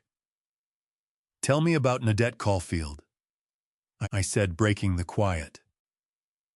Gordon looked up from his papers. 71 years old. She has served on the Whitlock Capital Board for 19 years. Your father appointed her in 2005. She was the only board member Clifton told about you. Not the whole story, but enough. He paused. She knows a search was underway. She knows what the DNA result means. She won't be surprised to see you. The others 7 board members total. 3 senior executives, Kyle among them. Gordon's voice stayed level, but something in his jaw went tight. None of them have any idea what today is. As far as they know, this is a standard Thursday board meeting quarterly portfolio review. He closed his folder. Kyle submitted his agenda items yesterday. Sent them from his office computer at 4:47 in the afternoon. I turned to look at Gordon. He has no idea. None, Gordon said. And for just a moment, something that was not quite satisfaction moved behind his gray eyes. None whatsoever. Whitlock Capital Group occupied the top 4 floors of a restored Beaux-Arts building on Broad Street, 2 blocks from the waterfront. The lobby was high-ceilinged and marble-floored, the family crest set into the floor in black and gold mosaic, large enough that you either stepped around it or directly over it, depending on who you were. I stepped over it. The security desk was staffed by a young woman in a navy blazer who looked up as we came in and opened her mouth to deliver a standard greeting. Then her eyes dropped to my breast pocket to the embroidered crest, and something shifted in her face. She closed her mouth. She straightened. "Good morning, sir," she said, and her voice had changed entirely. Gordon stepped forward before I could respond. Gordon Stafford, chief counsel and executive of the Clifton Whitlock estate. We have a 9 Ozard with Ms. Caulfield. He placed a business card on the desk without being asked. The elevator ride to the 41st floor took under a minute, but my heart was working hard the whole way up. Not from fear, I had left fear somewhere in the middle of the night, lying awake in Clifton's house, holding that cream-colored envelope against my chest. What I carried now was something older and more tangled. A reckoning. The sense that 68 years of a life lived under the wrong name were pressing up behind me like a wave, and I was finally turning to face it. Nadette Caulfield met us in the corridor outside the boardroom. She was a tall woman, silver-haired and sharp-eyed, dressed in charcoal and pearls, and she moved with the measured authority of someone who had spent 2 decades holding a room together. When she saw me, she stopped walking. Her eyes went to my face, then to the crest on my pocket, then back to my face, and her chin lifted slightly, the way a person's does when they are fighting to hold their composure. "Mr. Whitlock," she said, her voice entirely steady save for the faintest tremor on the last syllable. "Miss Caulfield." I extended my hand, and she took it in both of hers and held it a moment longer than a handshake calls for. "Clifton talked about you," she said quietly. "For years he talked about you. He never stopped believing." She released my hand and pressed her lips together briefly, drawing herself back to the formality the moment required. "The room is ready. Everyone is inside." She glanced at Gordon. The materials are loaded on the presentation system as you requested. Thank you, Nadette, Gordon said. She nodded, once turned and pushed open the heavy mahogany door. The boardroom was long and paneled in dark wood, with a wall of floor-to-ceiling windows overlooking the harbor.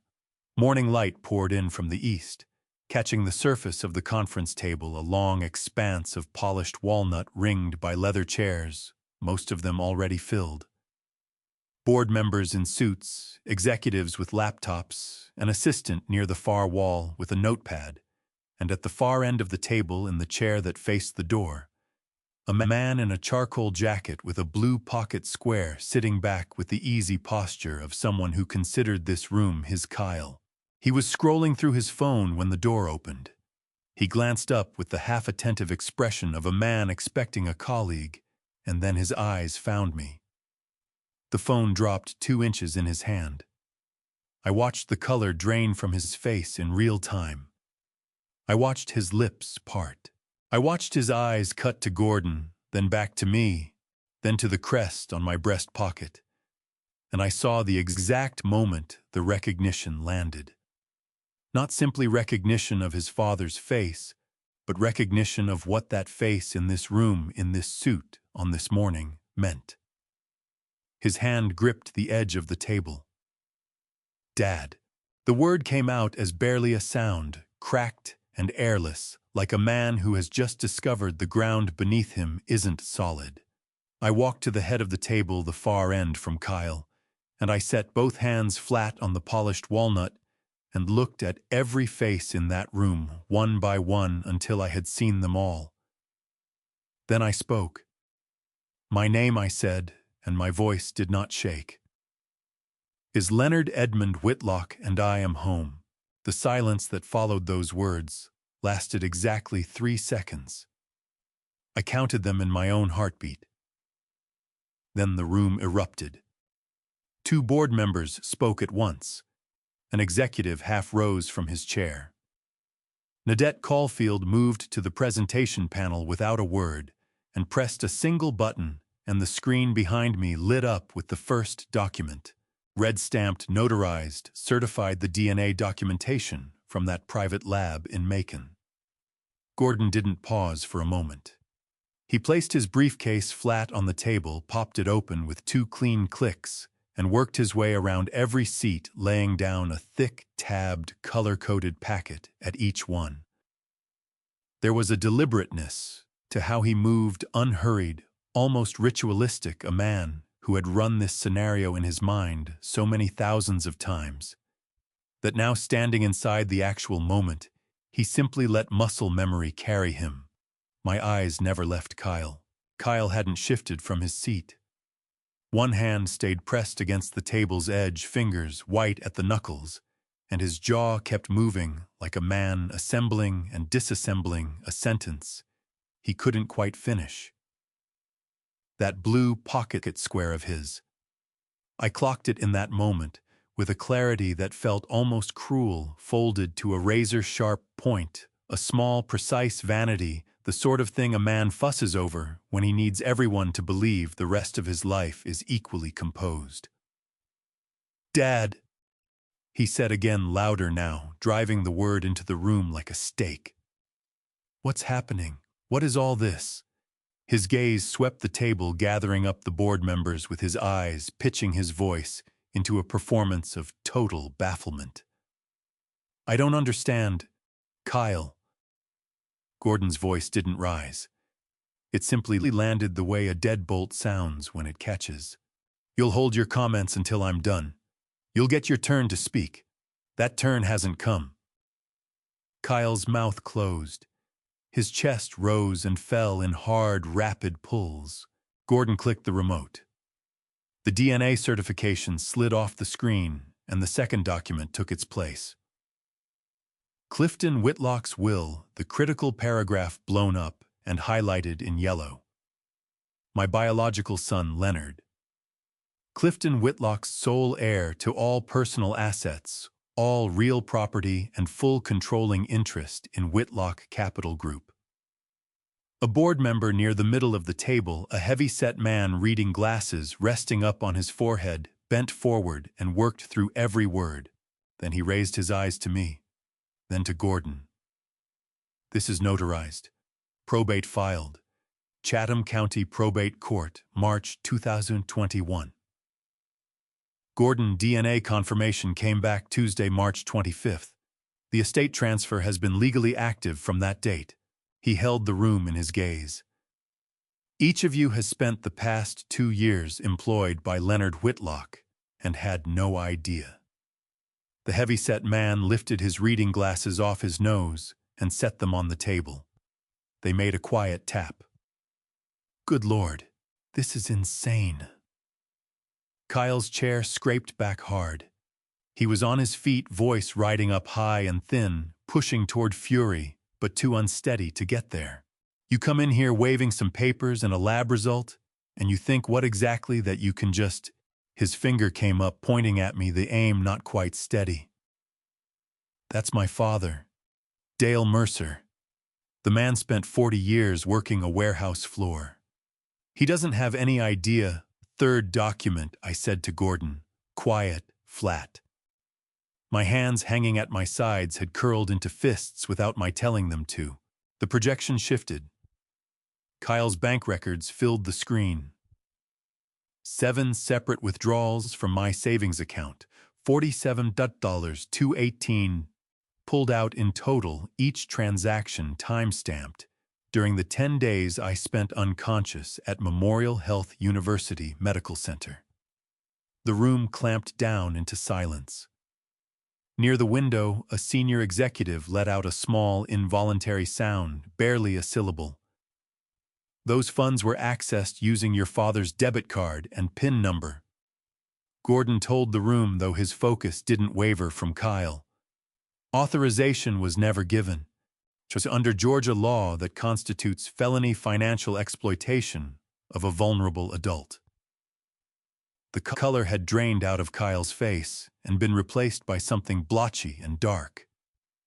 "I was handling his bills while he was—" "Fourth document," I said. The property deed materialized on the screen. Kyle Mercer and Tessa Mercer. 412 Hartridge Drive, Garden City. Purchase price $155,000. The date fell inside my hospitalization window. The transaction was executed using a power of attorney that bore my name. Gordon clicked forward. Forensic handwriting analysis. 91% certainty that the signature was forged. Not one verified sample from Mr. Whitlock's 20-year document record was a match. Kyle's palm rose to cover his mouth. He breathed through his nose in hard pulls, eyes sweeping the table rapidly, a man doing mental arithmetic on the exits coming up empty every way he turned. Kyle. His name came out of me, and something split open deep in my chest when it did. Not rage. Something much heavier than that, a grief that felt too vast for the body holding it. My eyes stung. The only reason my voice held at all was because I clamped down on it with everything I had. "Look at me." He did. His eyes had gone glassy, the flesh around them pulled tight, an expression that hadn't crossed into remorse yet, but was standing right at its edge. It was the face of a man who can feel the version of himself he'd constructed all his life falling to pieces in real time. "Fifth document," Gordon said. Soft, almost gentle, the screen changed one last time. Every person sitting in that room went rigid all at once. Security footage A still pulled from the camera covering the staircase at 412 Hartridge Drive, the timestamp reading 3 days before my fall. Kyle, wearing a gray t-shirt, crouched low at the base of the stair railing with a wrench in his hand. Then Gordon brought up the text message transcript. 2 lines flagged in yellow, blown up large enough for every person in that room to read without their glasses. "Kyle, the old man might be worth more than we thought. Try 950 million. Tessa, we need to make sure he never does." Somebody at the table pulled in a sharp breath. Another board member rolled his chair back a few inches, like the words on the screen were something he needed physical distance from. Kyle's knees went. Not all the way. He grabbed the back of his chair with both hands and held on. But the trembling was total, now rolling through him, from his fingers up into his shoulders, undeniable, impossible to contain. His mouth hung open. Nothing came out. "That railing," I said, and my voice split on the word. I couldn't pull it back. I didn't try. "Put me under for 10 days. I came out of it alone in a hospital room, with a handwritten note on the table beside my bed, saying I was nothing but a burden. My eyes had gone so hot with tears I could barely make out his face. "You left that note, Kyle.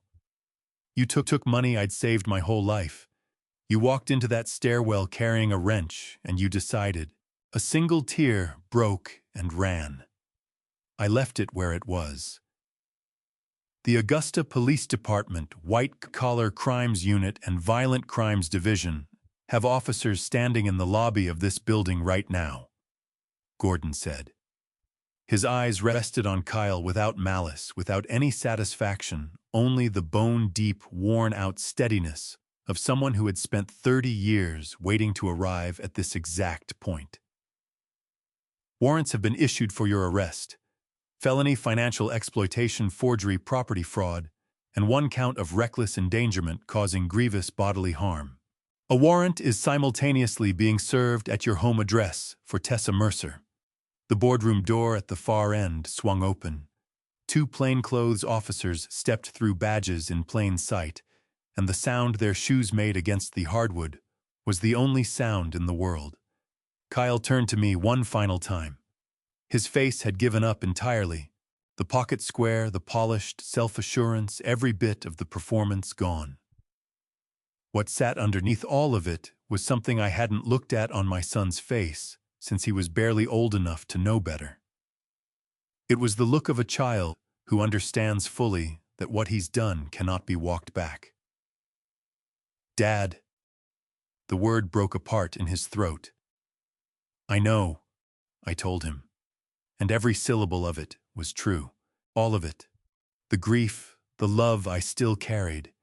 Even now, at the bottom of all this ruin, the wrenching, unarguable knowledge that what was unfolding had to unfold.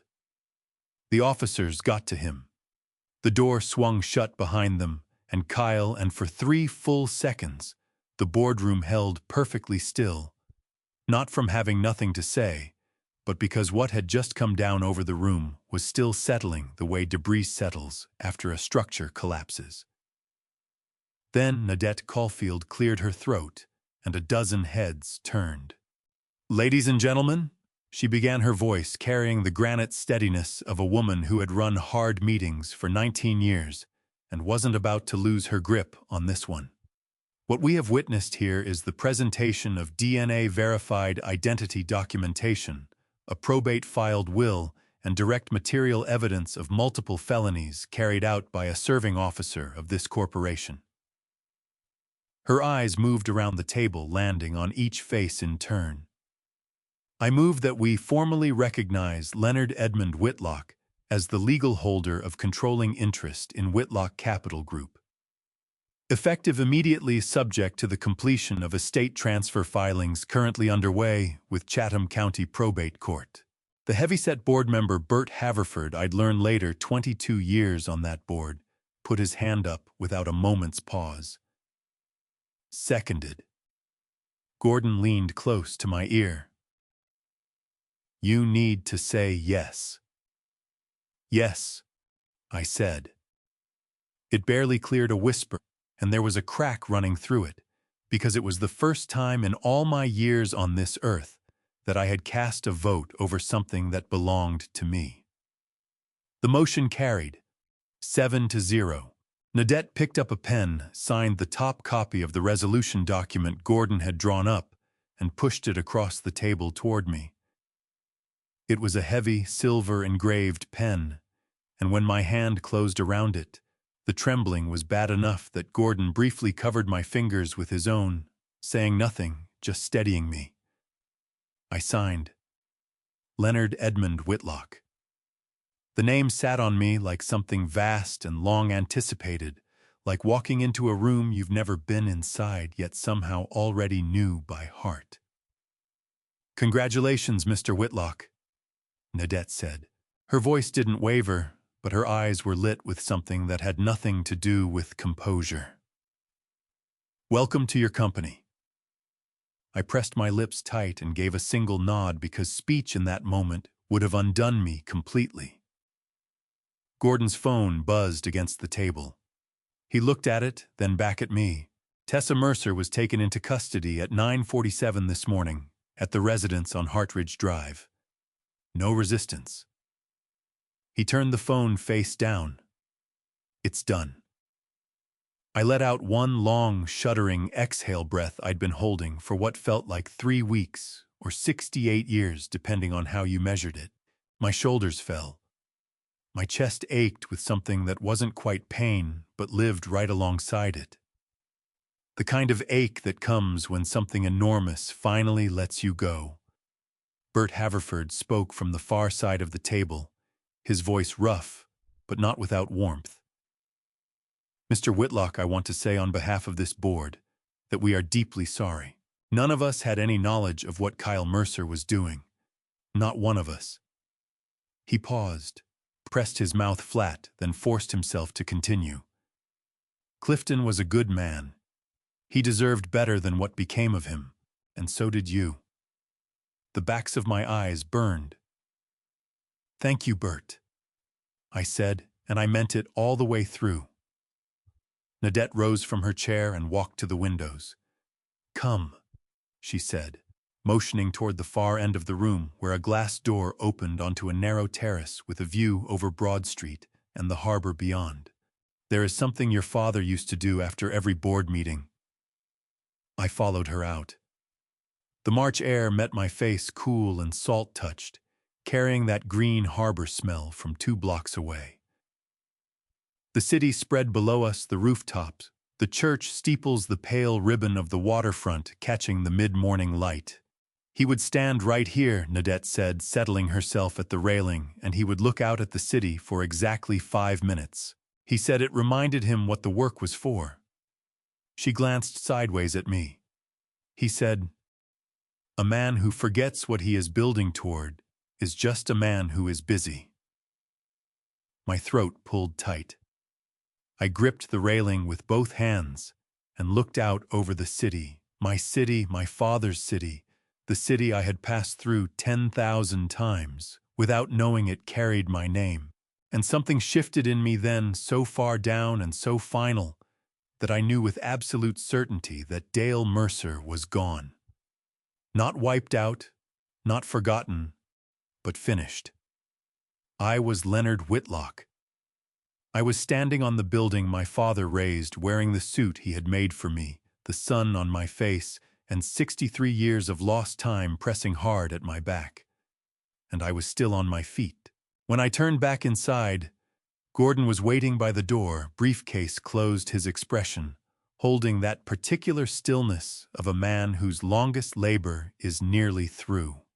He reached into the inner breast pocket of his jacket and drew out the cream-colored envelope, aged honey paper, the handwriting I had not yet let myself study closely, and extended it toward me.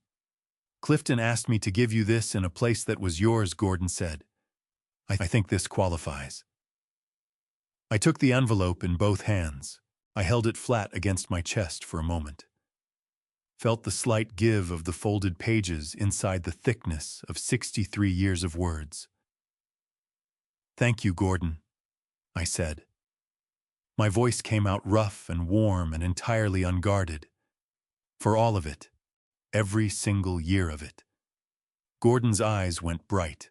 He straightened himself, cleared his throat, and fixed his gaze somewhere just past my shoulder at the city skyline.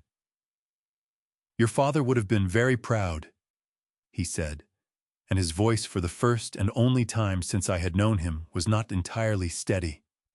Gordon left me alone in Clifton's study. That was what I had asked for. Just 30 minutes, the afternoon light falling through the tall windows. The scent of old wood and leather and something faintly floral I had come to recognize as the trace of 63 years of weekly magnolia.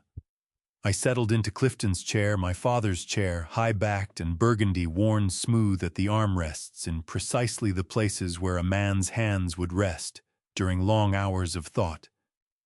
I set the cream envelope on the desk before me. I looked at it for a long time. Then I opened it. The pages inside were not one letter. They were many folded together, each one dated at the top, in the same careful slanted hand, each beginning with the same two words. Dear Leonard. The first page was dated May 14th, 1962. My 6th birthday. Clifton's handwriting was younger there, the strokes more urgent.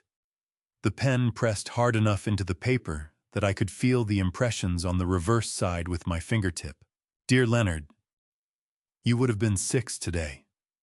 I bought a cake anyway.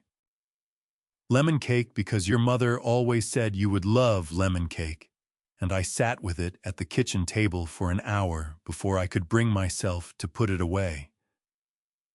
I don't know where you are.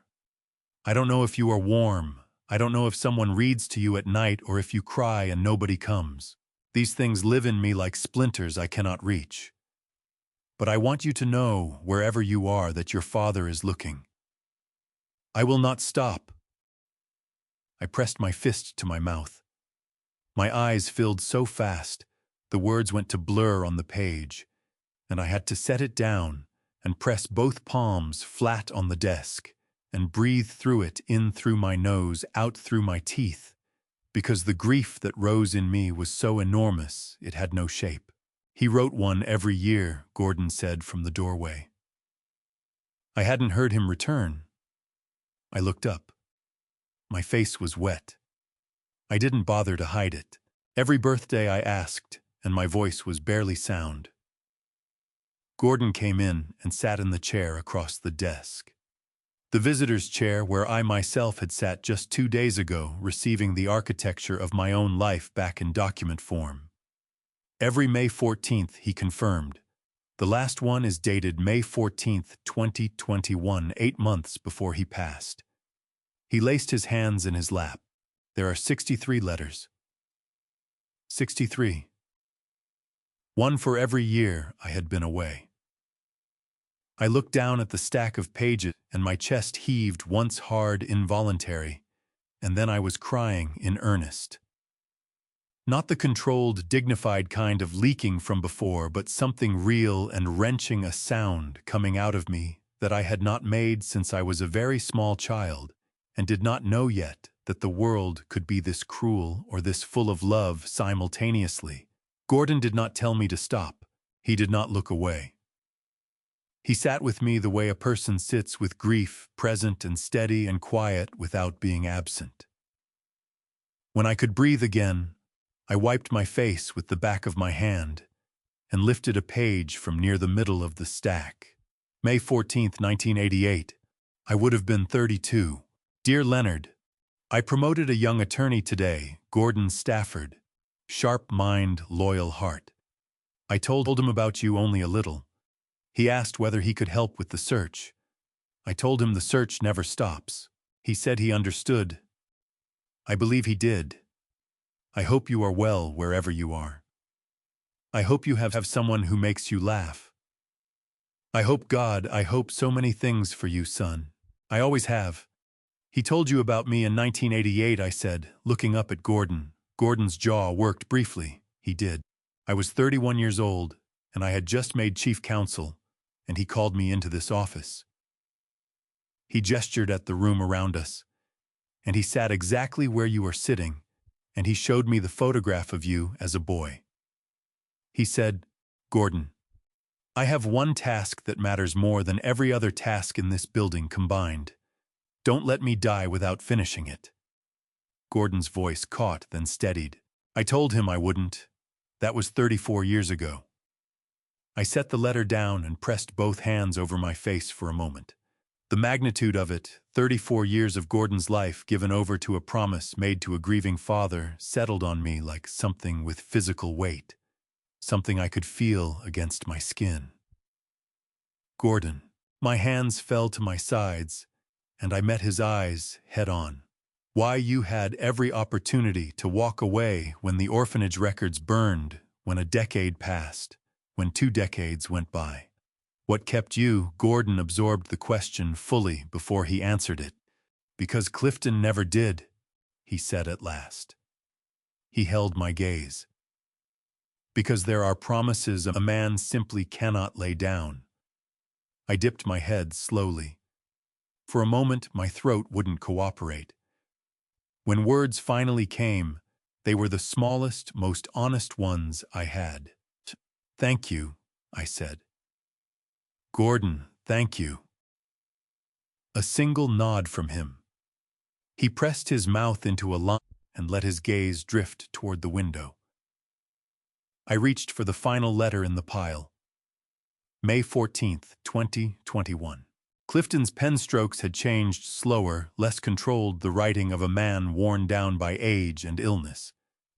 But it was undeniably the same hand that had gripped a heavy pen at a kitchen table back in 1962, an untouched birthday cake sitting nearby. Dear Leonard, I am 68 years old today. So are you. Can you imagine that, my boy, 68 years old? I have no picture of your face as it is now. I can't say whether your hair silvered young the way mine did or whether you held on to the dark color your mother had. I can't say whether life gave you happiness. I hope it did. Lord, how I hope every single morning I wake up I ask that wherever you landed, happiness found its way to you too. Everything I own I am leaving to you, every last bit. Not on account of money. Money means nothing to me. It's only figures on a page. What matters is that this company was the thing I poured myself into while I waited for you to find your way back. I raised it up so there would be something fit for the Whitlock name standing here when you walked through the door. Come home, Leonard. There is still time. There was always still time. I love you. I have loved you without stopping. Your father, Clifton. I placed the letter on the desk with all the care I could manage. My hands trembled so badly the paper shook before I even let it go. Gordon, I said, my voice raw, stripped down, honest in a way I couldn't help. There are people out there who never made it back, who spent their whole lives in the wrong place and had nobody like you, no letter waiting for them. I looked up at him. I want to build something for them, the Second Chance Foundation. Actual resources, legal help, housing, family reconnection. Genuine support, not just words. Gordon's face shifted in stages, first surprise, then something soft and genuine, then an expression that carried an echo of Clifton Whitlock from 34 years back, talking about promises a man can't put down. Clifton would have loved that, Gordon said. His voice cracked open a little on the last word, and he didn't bother trying to hold it together. Good. I set both palms flat on my father's desk. Let the solid grain of the old wood anchor me and let my eyes move slowly around the room that had been waiting 63 years for me to occupy it. Then let's begin. 6 months had slipped by since the morning I walked through the doors of Whitlock Capital Group and spoke my own name aloud for the very first time. September settled over Augusta the way it does every year, unhurried. The heavy heat loosened its grip gradually, the air off the water thinning from something oppressive to something breathable, drifting clean and cool through the live oaks, like a gentle signal that time moves forward, whether we are ready or not. I was sitting at Clifton's desk, my desk now working through the Second Chance Foundation's first quarterly report, when Gordon rapped twice on the door and stepped inside without pause. He never did that unless something mattered. You need to see something, he said. 2 things landed on the desk in front of me. A manila folder and a plain white envelope with handwriting on the front and a return address from Burroughs Correctional Institution in Ridgeville, Georgia. Kyle's handwriting. There was no question in my mind. My chest seized up like something had grabbed hold of it and squeezed. I rested my fingers on the envelope without lifting it. "Start with the folder," I said. Gordon flipped it open. "Tessa Mercer filed for divorce on August 3rd, he said, keeping his voice even and deliberate. "The petition went through uncontested 11 days ago. Per the settlement, she walked away with the Hartridge Drive property bought with your money, plus all joint accounts, and Kyle's personal investment portfolio." Gordon let a beat pass.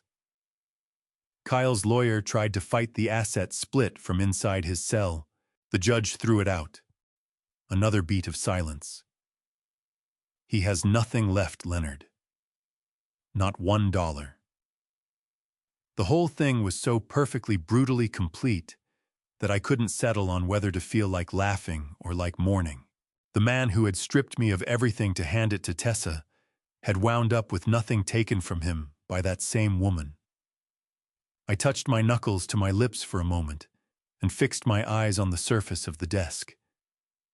She had that mapped out from day one, didn't she? I didn't phrase it as a question. It wasn't one. "From the very start," Gordon said quietly.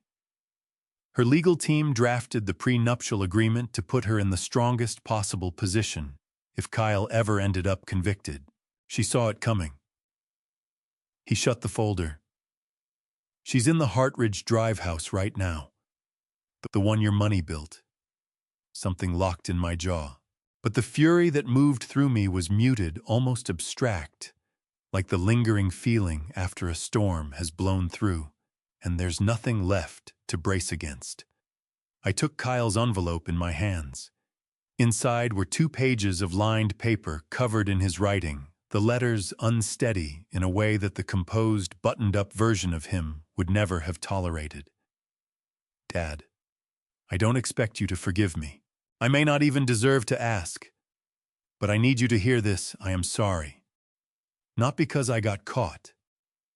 Not because she walked away and left me with nothing.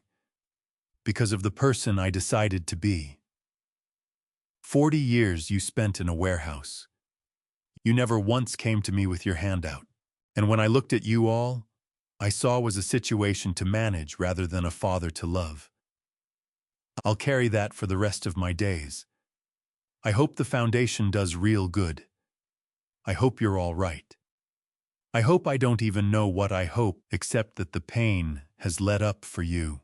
Your son, Kyle." I put the letter down.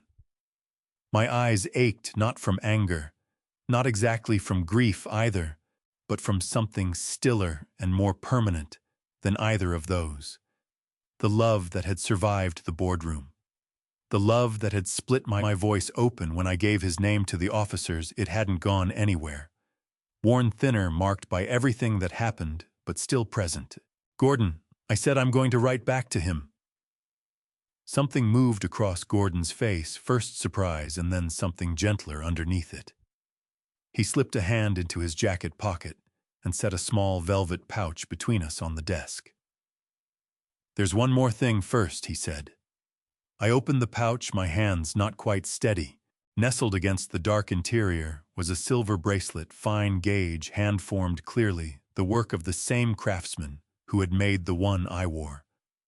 Not a copy, a companion. Mine carried the Whitlock crest on its face. This one had words engraved along the inner curve. 6 words cut so fine that I had to angle it toward the window just to bring them into focus.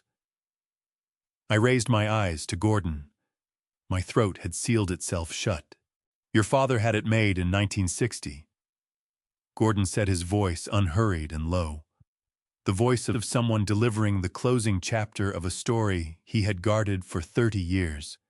He wore his half on his wrist every day, right up until the morning he moved into hospice care. He left me instructions to hold on to the other half until I tracked you down." Gordon's chin came up just slightly. "I have been carrying it for 2 years and 3 months. I brought the new bracelet alongside my own in the light from the window, one piece in each hand, and I worked through the engraved words slowly, my mouth barely forming them. A Whitlock is never truly lost.